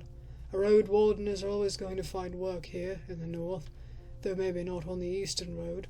He takes a mouthful of water, drinks it with a pleased sigh. There are no guests here at the time, or hardly ever. I can take a short break. For a brief moment, he meets your eyes. Do I drink the ale, or do I ignore the ale and tell the man I have a couple of questions? I kind of just want to get my questions over with. I kind of don't want to drink, because it might not be good for me to drink if I'm going to be doing I don't know. Sure, go ahead. I'm looking for Asterion, the previous Roadwarden. Are you now? He goes to the table and invites you to sit down with him. I don't think I'm going to be of much help. He rests his elbow on the table and grunts quietly to clear his throat. But I do want you to find him, so... When asked about his intentions, he measures his words. Asterion and I made a risky deal. Well, a very promising one. Last time he was here, he took 50 coins, my half of the investment. He knocks on the table with a fist, anxiously. If you get my coin, or at least find out what happened to the guy, I'll make sure you won't be disappointed after bringing me the news. Could it be that Asterion stole the coins and ran away? He looks out a window and starts to play with a shutter. I just think Asterion ain't the kind of soul that would do such a thing. For him, it wasn't much of a fortune, and I'd risk saying he'd earned my trust. Not only mine, you know. It's easy for a Roadwarden to make connections. He always had places to go, things to take care of. He rubs the table with his thumb as if trying to clean an invisible stain. I've asked travellers. I've sent a couple of my pals to find him. No real news. I know he stayed in White Marshes for a day, and was meant to do something for the people there. It's a village in the northwest. Just stay on the main road until you reach the bogs that enter them. You may get there before dusk. So let me know once you find anything, and we may yet return to this whole investment thing. I'll think about it. I didn't expect to find an inn of this size in a place like this. I forgot to read it. Ah, so you know a thing or two after all. His mocking tone is soon replaced by a gentle smile. It was built long before we arrived. It didn't work out well for the previous owners. Once the war ended, they left. Not enough travellers, bad trade, the villagers sticking to themselves. We, however, came prepared, and now we're prospering. When you ask him how they can afford all the supplies, he runs his fingers through his dark hair. I'm not against running an inn, but we don't rely on guests. We're the ones doing all the trading. My hunters are a clever bunch, and stay safe in the forest. In exchange for furs, claws, and bones, we get what we need and more, both from the south and the north. He relaxes in his chair. We have a good life here. We spent a whole lot on armor, crossbows, lumber, spears, but in another 10, maybe 20 years we'll have enough savings to move to Havelvan and not work for another day in our lives. We take risks, but smartly. The team is stronger than ever, and I have big plans for us. I'm not gonna bring that up. That's weird, probably. Just be like, hey, why do you look different? Is there a good story behind the inn's name? I mean, there is a story, but not a good one. He clears his throat. For years I wanted to have an inn called Pelt, but in my city it would be in bad taste. Taverns and inns named with a single word with cheap had a nasty reputation. There was the Claw, and Mugger, Basilisk, and Blissful, I think. The good places used at least 2 words, empty barrel, a rose and a helmet, Empress's smile. Pighead was the exception. It was a real dive. In my soul, it's still just a pelt. Pelts are what we came here for, and what will make us reach our goals. Do you need anything done? I could use a job. I assume you mean a job for a Roadwarden. Tell you what. He looks you in the eyes. There are brigands in the woods. Our place is a stronghold, so I'm not afraid of an open strike, but they've gotten more active here in the past 2 years. One day they may steal our furs, and I've no doubt they're the reason why merchants come here only once. Having bandits around gets expensive. He rubs his hands together, camouflaging his paws. I want you to reach Howler's Dell, northwest from here. It's the largest settlement around. I'm sure you'll get there sooner or later. Ask Theiss, the mayor, about Glacia, that bloodthirsty wolf of a woman. I've heard rumors about a raid in the north. If Glacia is ready to break the truce with the locals, I'm willing to join forces with them to get rid of her band. He looks at a nearby dragonbone. Not too difficult, right? Just do it when you have a chance. A couple of days won't make much of a difference. I'll pay you 2 coins when you get back with the news. Fine? I don't know if I'm in the position to bargain for 3 because I look nasty. How much difference is between a coin? Because, like, $2 is not much different from $3, but I think in this world, like, the difference between 2 coins and 3 coins is, like, bigger. So am I actually asking for a lot if I say 3? Just nod. Sure, whatever. Great, what else do you need? I could eat something. Do you have any leftovers? Yes, I feed them to our boar. I won't give them away for nothing. He tells you to wait, then leaves the building for a few minutes and returns with a wooden bucket, a long stick ending with a hook. Go through the gate and turn left. You'll see a bunch of bushes. We need some berries. Bring me a bucket full. You'll be done in half an hour or so. Your horse could use a nap anyway, and I'll prepare something to fill you. The hook is not made of metal or wood. It's a long, curved claw, almost black. Sure, why not? I mean, Thistle is not egotistical, you know? He's not above doing whatever it takes to kind of just make things easy on himself. If he has to pick berries for like 30 minutes for a meal, it's like, that's not much. I reach for the tools. Half an hour? That's quite a lot for berry picking. The tools are cold, but not too heavy. You notice a pair of thick gloves at the bottom of the bucket. The berries are not a problem, the innkeeper smirks. Unlike the snakes. You better scare them away with a stick or move them with a hook, and protect your hands. The little ones won't eat you, but don't get bitten. I'm sure you know how to be patient. I have other questions first. Sorry, sir. What can you tell me about the peninsula? What could anyone say? This place doesn't even have a name, unless there's an old book in an archive that no soul knows about. You know what I'd call everything from here to the coast? The hunting ground. He glances at your eyes. But it's not us who hunt. Keep that in heart. But the beasts in all shapes and forms. His words gain confidence slowly, which is strengthened by his deep voice. I've lived in this inn for over 10 years now, and I've only seen a couple of roads, a couple of places. It's just, once you get here and see how harsh it is to hit the road, you have only more reasons to stay at the warm stove behind a wall, even if it's suffocating. He looks towards the windows. I'm sure you've heard a lot already, that the people don't build hamlets anymore. There are no more ibexes from the south, and the traders stay for only a few days. All of our iron is used for cauldrons, not swords or tools. What will I find travelling west? Well, there are hills nearby, then you'll find a village, maybe an hour away from here. It was destroyed by beasts almost a decade ago. Nothing to see there.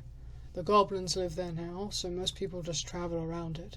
And they say it's haunted, but who knows, who cares? He crosses his arms and starts to sway back and forth, gathering his thoughts. You'll get to a large tree on the edge of the swamp. For the locals, it's sacred. You're not used to hearing someone mentioning pagans as if there's nothing unusual about them. There's a small path south which leads to an old mine in the mountains. Nothing to find there. Keep riding north and you'll find Howler's Dell, set at a clean brook. Farmers live there, and Morflons and druids. They'll let you stay for a night, but they're not cheap. If anyone thinks my prices are bad, it means they haven't been to the Ape Ale Inn yet. He lets out a gentle smile. I smile politely. I know only a bit about the next settlement, Old Pagos. The soil there ain't too fertile, so they work in their quarry and help other settlements build things in exchange for crops. The forests and hills ain't too harsh, but the Seekers have a small monastery nearby in the mountains. I don't care much about them. They keep to themselves, and they don't pay well. The third village is unknown to me. White marshes set at the bogs. I've heard it smells like a griffin's lair. I've heard a lot of nasty rumours about the place, but I won't share them. I don't want to be a lie spreader. So, 3 villages really. Howlers, the one near the monastery, whatever it's called, and marshes. Don't let their beds and palisades fool you, though. Weird people live there. Don't tell them more than you need to. You wonder if it's something he would tell other travellers as well. Are the eastern roads as rough as I've heard? Pretty much. Don't leave the main road, I'd say. Not so far from here you'll find an old dolmen. A few of my people had to spend a night there, and monkeys stole food and gourds from their bags. It was their fault. One of them had fallen asleep in the middle of his watch, but, you know.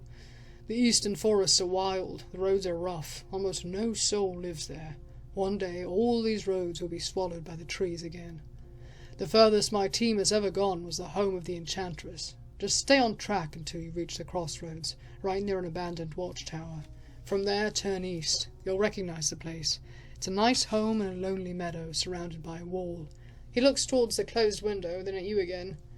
Kind of like our walls, but simpler, without coating. She lives as a hermit, Eudocia. I don't even know how she survives out there.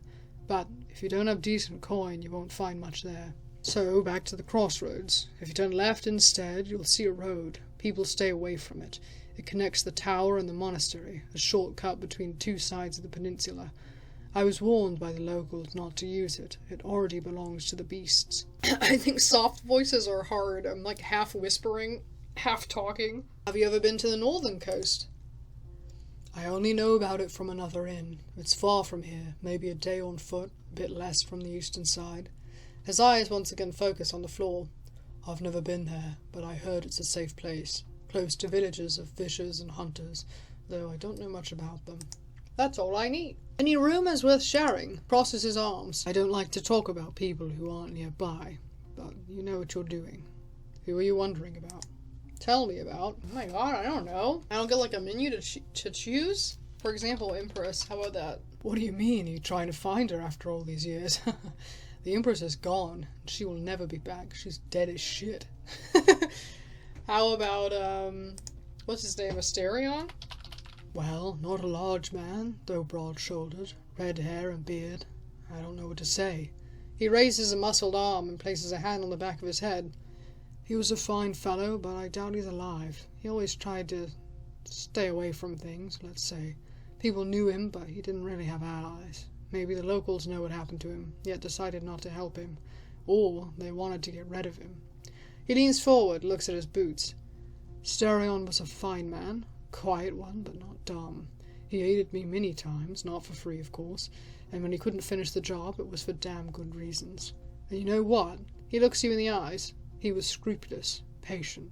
I'd be shocked if he died because of some mistake of his. Maybe the bandits got to him, why not? How about you? There's nothing you need to know about me to survive on the road. I'm...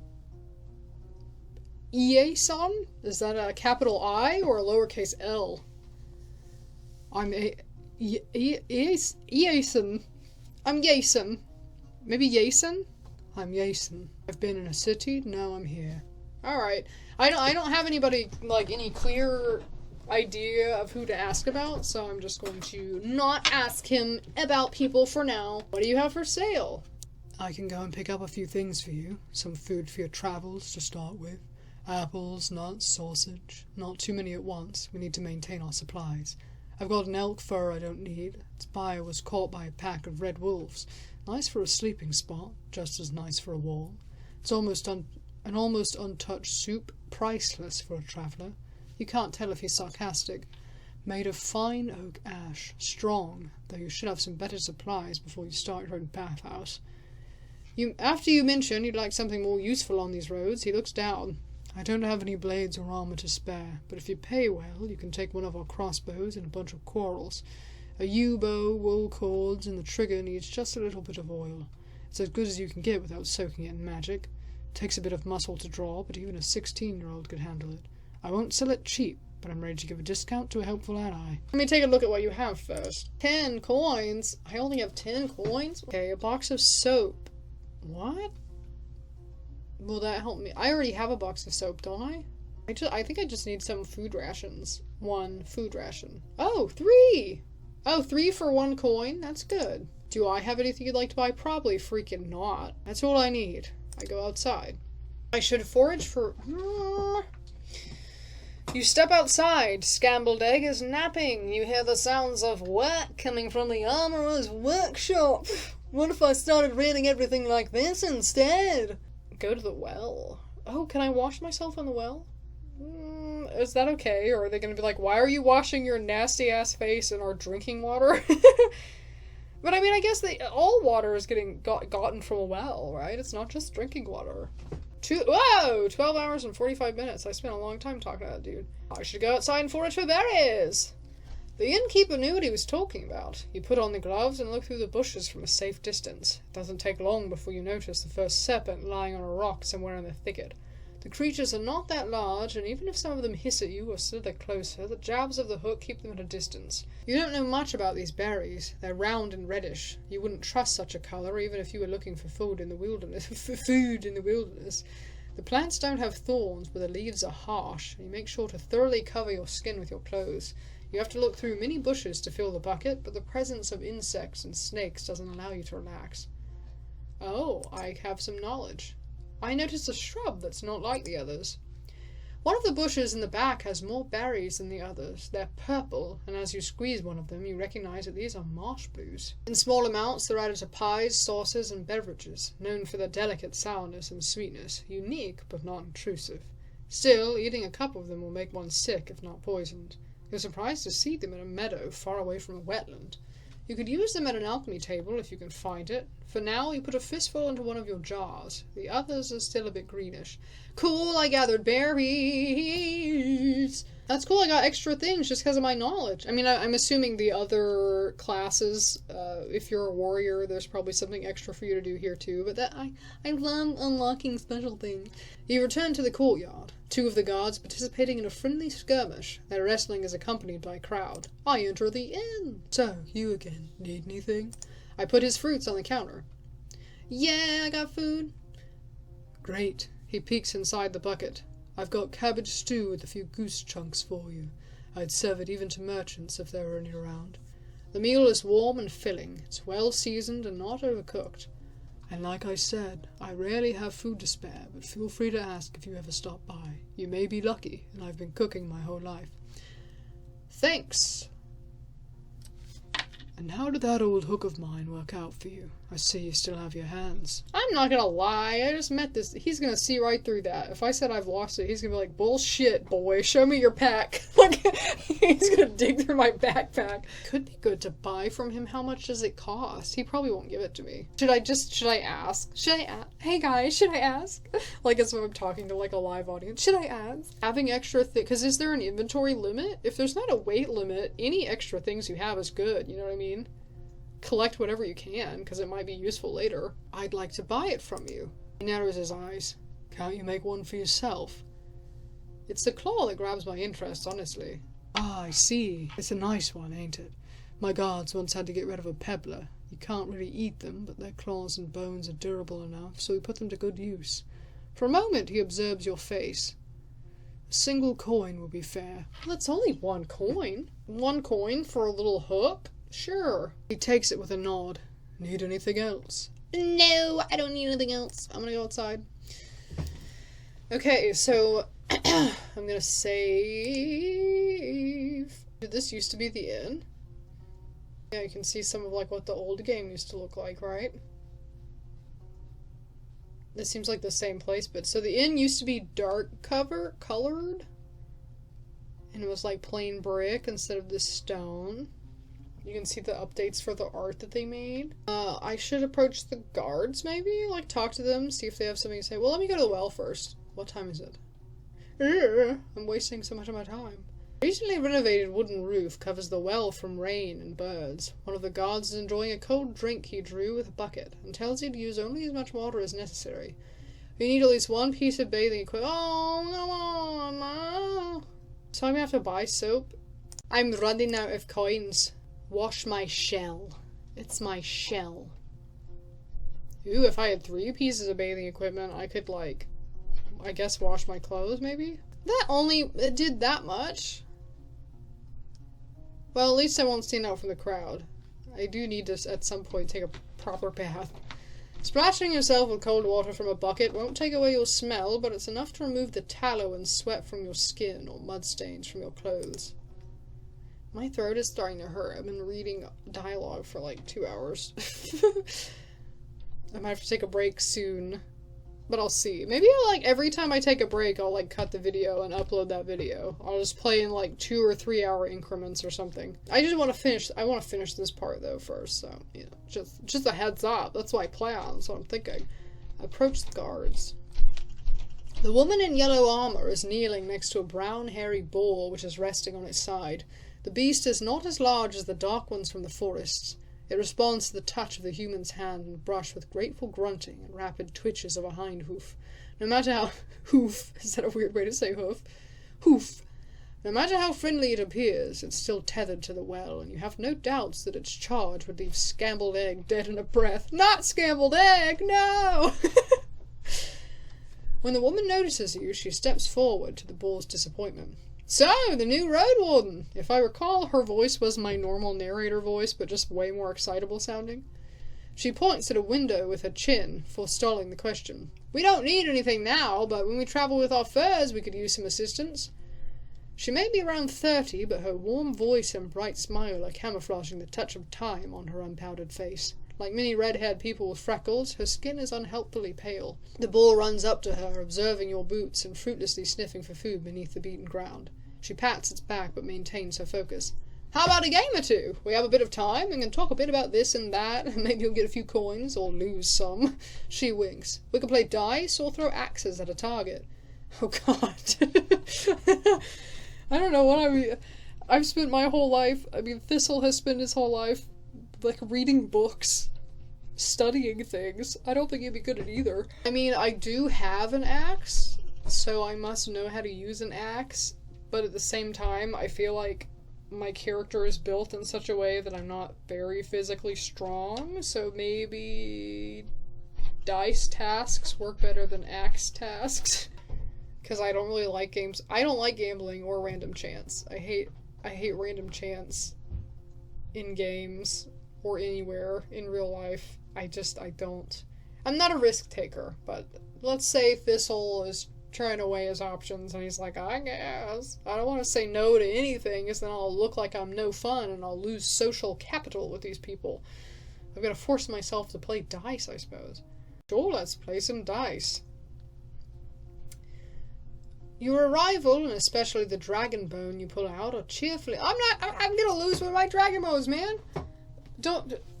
Well, I guess if you're playing dice, you have to put up something. I was thinking maybe we could play with pebbles, or something that's not real, buddy. Your arrival, and especially the dragon bone you pull out, are cheerfully welcomed. 2 of the guards bring a table from the inn, and another one prepares a couple stools and chairs. There are also spectators, and you're told that the other hunters are either sleeping or have duty on the tower. Remember, no magic, says one of the players. His face is deadly serious. The game is new to you, but in no way baffling. 4 people can play at once. The wooden dice are long, only with 4 dotted faces. Every time someone wins a round, they get a point, and the person with the most points at the end of the game wins all the coins. As you play, you don't feel like you have much control over the results. I hate that type of thing. I blend in with the group. You share casual jokes, memories, and views on luck and optimal strategies. Scrambled Egg and Tulia's camp are also brought up, but when you ask about the roads or the locals, their stories are vague. The drinks are here. It's a poor beer made from the leftovers after the regular brewing. It's cold, sweet, and doesn't reach your head, but you try to avoid the smell. "Just don't spill anything, the ball may get sick," says your bold opponent. In just a few minutes you get 2 points, which are now represented by smooth pebbles. You really don't know how you got them. Either you don't get the strategy, or it's just pure luck. My knowledge could be of use here. There is a strategy to this game. I can see it. I can't be sure I'll win, but I'll play better than they expect. During the final round, you get ahead of everyone, and the spectators playfully comment on your moves. The winner takes all. 3 dragons are placed on the table, and you put them into your pouch quickly. The table and chairs are moved back to the building, and the guard in yellow armor thanks you for playing. Is there anything else you need? I want to know about tell me everything. Have you ever been at the heart of the woods? We sometimes hunt south from here. There are good hunting grounds in the western half. The second one is too overgrown. Maybe the soil is different? She shrugs, then moves the hair away from her forehead. But it's a risky spot. There are trents there, and wolves, even the furless ones. And if you have to go through the tall grasses, watch out for what's on the ground.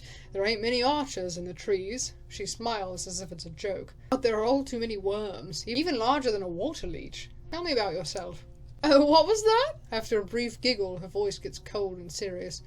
No, Roadwarden, we use names and stories among friends, and you aren't one. Don't make me tempt curses. Sorry, I didn't know. Jeez Louise. I have some questions about this place. Not much to tell, honestly. There are many beasts around, both wild game and dangerous monsters. We spend our time surrounded by these walls, leaving only to hunt, forage, or trade. That's an unusual tower. I'd expect it to be closer to the gate and shorter. Like in Hovlevan. Fair, but it ain't... Like in Hovlevan? Fair, but it ain't here to protect the gate. This stronghold was built long before we moved in, and not to fight off humans. The tower was meant to be used by those who observe the deep forest. We look out for fires, dragons, and any winged creatures that are looking to roost on the roof. Baldy, she nods towards a man, who indeed is completely bald, has a great eye, and sees well even in darkness. Any interesting creatures living nearby? Ha! Here? Everything lives here. She flips her hair. I swear, we saw a few dragons, a unicorn family, a battle between trolls and goblins, faced 2 beastmen, and a gargoyle. And a hunting queen shouts all the time. I could tell you all about them. But I won't. She winks and pats the boar on its head. You know, hunters have their secrets. Your group seems to be quite attached to this boar. How could you not? She crouches and raises the boar's head, but it steps away and squeals as if someone's murdering it. It came with us from the city, just in case. We had no clue how our first winter would go, so we needed some backup meat. And it works too, cleans the dirt. She reaches out to the beast again, but it trots away. The woman straightens up with a pleased sigh. We haven't needed to eat it so far, but it's also funny. I learned in my home village that the farm boars are getting a bit smaller and more cuddly, kind of like ibexes, so it's not such a wild, dangerous beast. But we don't let it get too close to other animals, or children. What do you usually hunt for?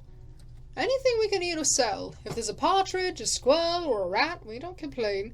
But when we move as a group, we look for something larger. Deers and aurochs are delicious, but we don't always look for taste alone. There's value in bones, antlers, claws, tusks, things people use to make tools or sculptures. We use some of them to make tools and spears. You can never have enough spears. She pauses and looks at a strand of her hair, then suddenly speaks up again. And we look for furs, of course. I'm sight reading, okay? I'm gonna mispronounce some things. What can I find north from here? I'm sorry, we don't really go to those regions. We stay close to home, only sometimes move south or west, to Howlersdale, but only to trade. They're fine with buying more than they need, since they then take west to the coast. She takes a long breath, twirling her hair and gathering her thoughts. You know what? I've never even seen a beach. And I've been living here for how many? More than 10 years now? She giggles. The only part of the sea I've seen was from Old Pagos, which is placed on a hill. I've never even put a toe in salt water. She looks towards another huntress who confirms that her experience is the same. But Old Pagos is a good place. As long as you don't mock their order and act nice, they'll also be kind. Boss says they're too serious for him to stand to them, but at least they don't bite without a reason. Have you heard anything about the necromancers? It's something new. Her voice lowers to a whisper. I've never been to White Marshes, but over the years we saw people moving away from there, south. They told us that the place has changed too much. A priest died, I think, and a new one awakens the dead. Sorry, Roadwarden, that's all I know. If she's hiding something, she sounds convincing. Thanks. I'm looking for knowledge about wild creatures. Well, I told you our knowledge is valuable, I don't know. She looks at the ball, which seems to be obsessed with a clump of grass growing next to the wall. 15 dragons, no less. I already know that we're not friends, so never mind. Should I tell her about the other berries? Reveal that I took a handful of berries for myself? You know what I mean? Like, what is the rest of the ... I was foraging, like, what am I gonna tell her? You know what? I might save. Because if it's just neutral, that's fine, but I don't want to tell her that I took berries for myself and they, like, get in trouble. I was foraging for berries for the innkeep. She chuckled. So I've heard. Don't worry about it. Usually we forage by ourselves, but he wouldn't ask you for a dragon for a meal. He gives small jobs to people all the time just to see who agrees to do them. Wants to judge who's of use and who's too proud for their own good. Ah, good. Well, that showed that I'm not an egotistical freak. I walk away. I guess I should talk to the armorer, and then... I don't think I need to check my quests, I guess, and find what I need to do next. I head to the armorer. Walk past the well and find a small open shed, not unlike the stable, but with a humble set of tables, carving tools, hammers, sharpening stones, pincers, knives, and other tools. As long as something can be solved by brute force, this place will find a way to do so. There are 2 people sitting on a long bench. The first one is male, with maybe inch-long hair, cleanly shaven face, thin, long, yellow tunic, bare legs, and sandals. He ignores your presence, sewing a gambeson with great concentration. The second person is a boy, maybe 15, who's wearing the crude outfit of a farmer. He glances at you, but soon returns to sharpening a long dagger. I don't know, should I say something first, or... I don't want to, like, interrupt them. I don't want to get in their business, so maybe I wait. After a few minutes, the man finishes his task and raises his head. He puts away a piece of garment on the table, stands up, bows to you, and shrugs, waiting for you to speak. Could you patch my clothes if they were torn? He shakes his head and points at the uneven seams on his own tunic, then grabs a crude bone needle and shows you its broken head. He wouldn't even if he had the tools, says the boy. But you can try in Housedale or Gale Rocks. I look at the youngster. Learning the trade, I see. Kind of, he answers reluctantly, but his teacher pats his knee, giving him a harsh look. The kid clears his throat. Yes, but we both ain't masters, you see. There's not a soul to teach us. So once I'm ready, I'll try hunting instead. Fixing things for others is boring. The man grunts a sound, although you don't understand it. Seeing your face, the boy chuckles. He said safe. Let's meet in the middle. Boring, but safe. The man nods. I am not really in need of your services, but I just want to see what you have. He nods, points at the laces in the front of your jacket, raises his clenched fingers to his shoulders, then gently spreads and lowers him as if he's taking off a robe. You follow his command and allow him to properly inspect your gambeson. After a few minutes, he gives it back, then reaches for his pouch. He pulls out 1 dragon bone and shrugs, then another one, and waves both of them in the air, pursing his lips. He makes a few speech-like noises with his empty mouth, groaning what sounds like, I don't know. Does that mean I would give him 2 dragon bones and he would make my thing better? In 1 hour, your jacket will be carefully patched up. Off. Beep! I should have done that before I started talking to people. If this was, like, the first thing I did, because now I have to wait an hour and I don't have anything to do for an hour. Bing bong. Okay, I mean, I guess I can. That'll help, right? Pay 1 dingle. Oh, okay, I don't have to wait an hour. I thought it would be like a thing that's ongoing in the background while I do other stuff. Your jacket is as good as this armorer can make it. Good. Cool. So now, let's check my questies. So, I need to explore the peninsula as thoroughly as I can. I have to get to know the locals and find out how much of a profit can be made here, then bring the news back to Hoverveld. To add worth to my work here, I could secure the roads by getting rid of any major threats and convince the tribes to negotiate with the local officials. Soldiers told me about a large village that repeatedly uses necromancy, even though it's forbidden by law and can be extremely dangerous. I should take a look and judge for myself. The village is somewhere among the bogs by the Northern Road. Find the Roadwarden. He was last seen in White Marshes. Northwestern Road also says northwest. Okay, so Howlersdale. I could find wherever that. Northwest, Howlersdale. Jason, leader of Gunters. Gunters? Big game hunters, shortened to Gunters. So I guess I should travel 10 hours until dusk, so I don't have to. I have 10 hours to do stuff. Maybe I should buy one more soap? Clean myself a little bit? How do I increase my vitality? By sleeping and resting, okay. Can I buy something for the 3rd time? Sorry, I keep leaving and then coming back and leaving and coming. Oh no, I can't buy soap again! Beep! Okay, fine. I guess I'll just, I mean, I'm gonna be like on the road looking ugly. I don't think it matters. And I forget, hold on, wait, can I look where Hobble Dobble is?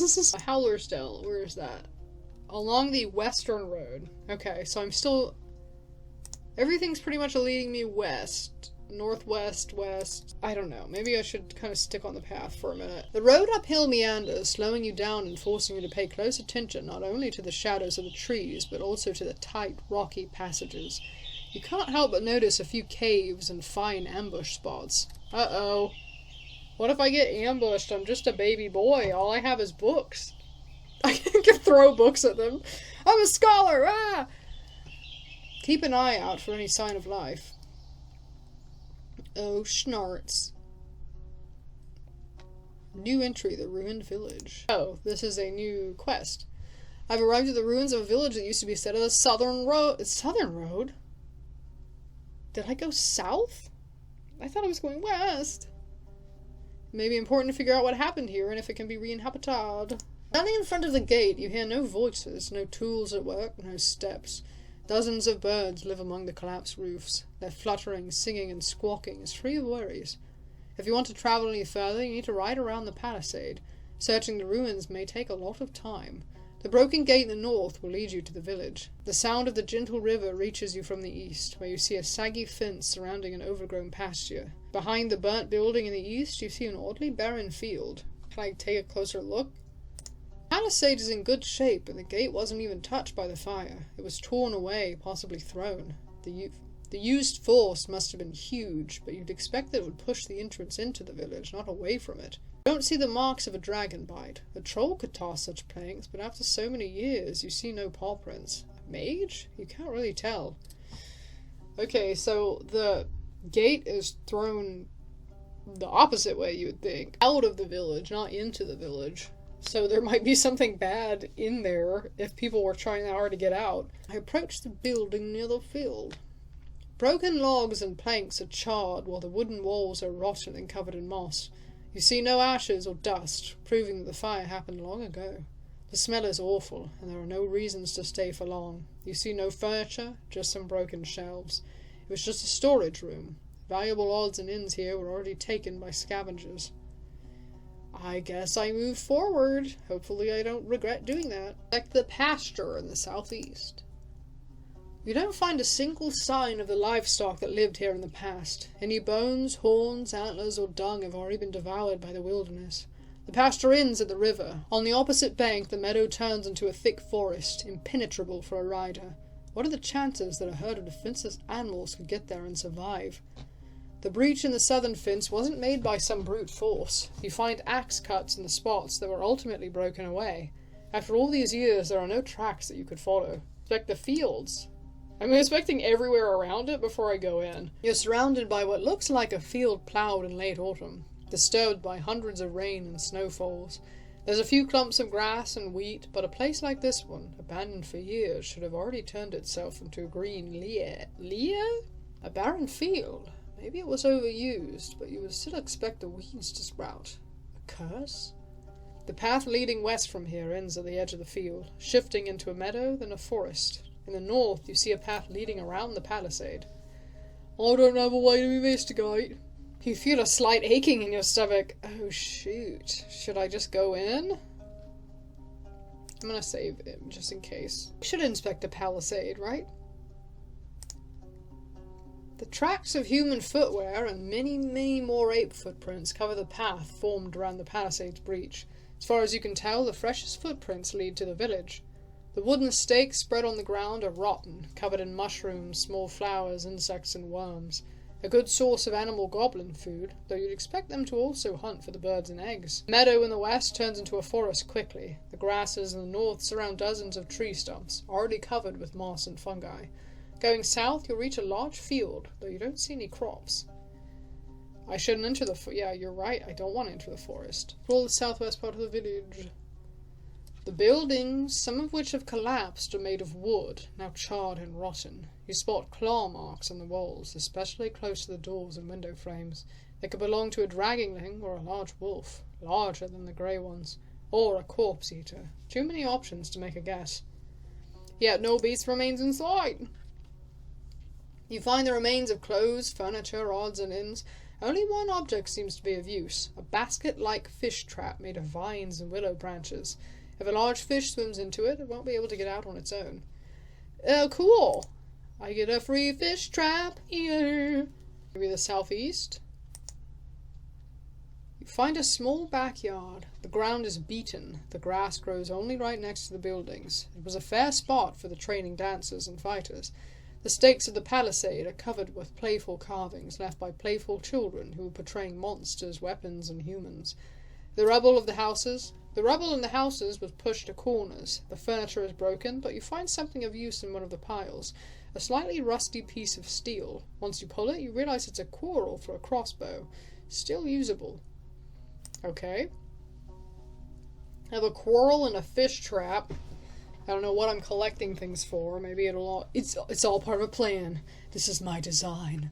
I'm gonna do something, I don't know what.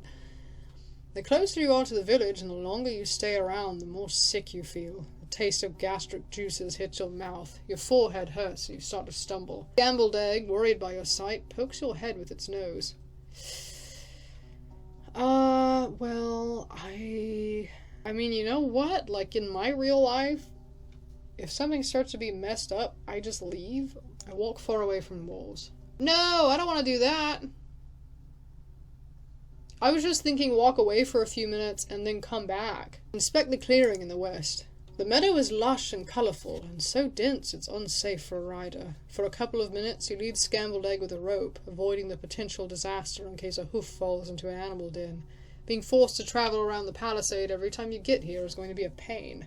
Most of the tree trunks look similar and have a comparable size. They were most likely planted with the sole purpose of being cut down and used by the locals, though cutting so many trees at once.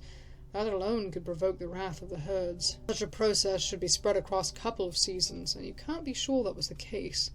In the west and north, the clearing turns into a wild forest. In the east, you see a road leading north. I want to see the whole village! But I don't know, I also don't want to pass out in the freaking village. So you go to the road leading north from the village. You're at the closed northern gate. The neglected road is partially overgrown. You hear a river in the east, separated by the lush meadow, filled with crickets and rodents. I take a closer look at the game. Pushed or pulled, it doesn't move an inch. Someone has spread dirt and rocks both underneath it and around it, seemingly to keep the plank stuck in the ground. Damn it. Maybe I shouldn't have walked away from the village. Oh well, where do you want to go? I head to the river. What time is it? 8 hours. Man, I'm wasting lots of time. I'll head to the river. See a quenching family of boars, some of them brown, some black. After you consider turning back, but they pay you little attention. After a couple of grunts, they run north. The river is not too wide, yet unusually deep, with banks altered by the locals for decades, if not centuries. The water is cold and clean, yet filled with long plants growing from the bottom. You would rather avoid jumping inside or drinking from it, but you're tempted to at least wash your face, neck, and hands. Dozens, if not hundreds of small fish are looking for tasty leaves, but also try to avoid their predators. A dance of life, completely unaware of your presence. You suddenly realize there's something else buried among the kelp. A rusty sickle. I thought it was a trusty sickle. A rusty sickle sticking out of the ground. A couple of stone axes and hoes. The wooden handles and a large wagon are covered with moss, but you recognize their shapes. Why would someone drop them here? On the opposite bank, the meadow turns into a thick forest, impenetrable for a rider. I turn back. I consider washing myself. Oh man. I don't own any soap anymore. I hate that you have to have soap. I mean, you could get pretty clean without soap. Speaking as someone who is a human that has skin, you don't always have to have soap. You can, if you rub You can, like, peel dead skin off with your fingers if you have to. Spend some time setting up a fish trap at the bank. You place a basket on the ground, then grab a bowl and start digging, looking for a few larger worms. You bait the stick and push it inside the basket, locking it between the sides, and cover the entrance with the lid. Tying it together takes you a few good moments, but it will be easier later on. You attach the entire trap to a bush and push it into the stream, far enough that it sinks entirely. Who knows how long it will take before something large enough swims inside. Still, it would be better to not wait for too long, otherwise the prey may die of hunger. Tomorrow or later? Okay, so tomorrow, everything says, so I guess I should just get the honk out of here. Oh yeah, how long does it take to get places? Travel time 45, I forget there's travel times also. Travel time 1 hour, 15 minutes. I don't want to get so far away from here that I can't come back here and sleep. You enter the wetlands with their many streams, ponds, and fish. Large birds run and fly between the grey sparse trees that are covered with moss, mushrooms, and critters. For a human, it may be an unwelcoming and harsh realm, but the overwhelming swarms of insects prove that it's a realm full of life. The danger with teeth and claws is hidden below the water's surface. So what time is it? 8 hours. I have 8 hours. Stay away from the banks. I don't want to get caught up in the banks. This plant shouldn't be alive, not without leaves. It doesn't resemble the other trees of the wetlands. It's something else. Whoa, we got this bird sound effects loud. You get off your horse and prepare your axe. I don't want to cut a tree down. Why do I have my axe? The roots are spreading far, breaking through the water's surface. You don't see any saurians in the grasses or on the shore. You approach the table-like altar made of 3 limestone slabs. Were these rocks originally as formless as they are now? Or was there a point in time, centuries ago, when they were precisely shaped and decorated by masters of artistry? There's no way to tell. Scrambled Egg is peacefully observing the dark grass and snapping flies with its tail. Whatever it is that you feel in the air, it's clear that your companion's eyes see this place through very different eyes. Your companion sees this place through very different eyes. I smile and scratch the bottom of his neck. Go ahead, I'll look around for just a moment. You don't see any creatures nor humans. Look into the water. You step cautiously. Without knowing how deep it gets, you have to consider that a saurian can be camouflaged in the mud, waiting for a victim to get near. Since you don't plan to kneel down and drink, you're hoping to dodge the potential strike. Once you get closer, you start breathing again. While the water is dirty, it's also shallow. You see the vegetation, swimming insects, and even small fish. All of them stay away from the tree roots, which look like a spider web covering the bottom of the pond. Aside from that, you don't see anything that would catch your attention. Take a closer look at the roots. You kneel in front of one that's lying on the shore. It's brown and covered with hair that resembles the fur on your arm. When you touch it, it's moist, soft, and warmer than you'd expect. Do something with it. What would I do with it? Lick it! No. I think that would be terrible. Poke it? The root is moist, soft, and weirdly warm. Smell it. Either you can't do that, or I don't understand. Okay, sniff it.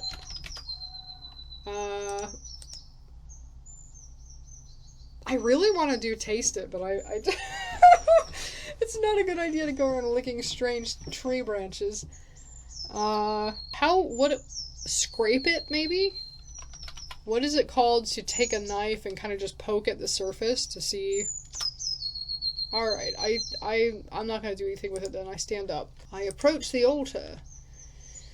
There's clumped dirt in the uneven nicks, fused by years of winds and rains. The bottom surface of the table is dusty, but you don't find any spiderwebs or mold, even though it's a perfect spot for them. The tree roots cling to the altar in many spots. They're firmly attached. You struggle to move them even by an inch.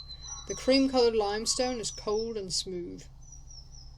I don't really know what I would offer at this point, so I guess I'll walk away. I'll travel 1 hour and 45 minutes to get here. How about I go back for today and rest? Because I don't have a time limit. The other difficulties have time limits on them, but I actually don't have a time limit, so I can kind of take as long as I want to complete my quest. So I guess I should stop here because my throat hurts, and also I've been recording for a long time, and I don't know how much this recording software, this different one that I'm using, can handle. I don't want to make the video too long and then it like crashes instead of saving it or whatever. So I'm just going to save here, wherever that is. Save, yes, it's my main save.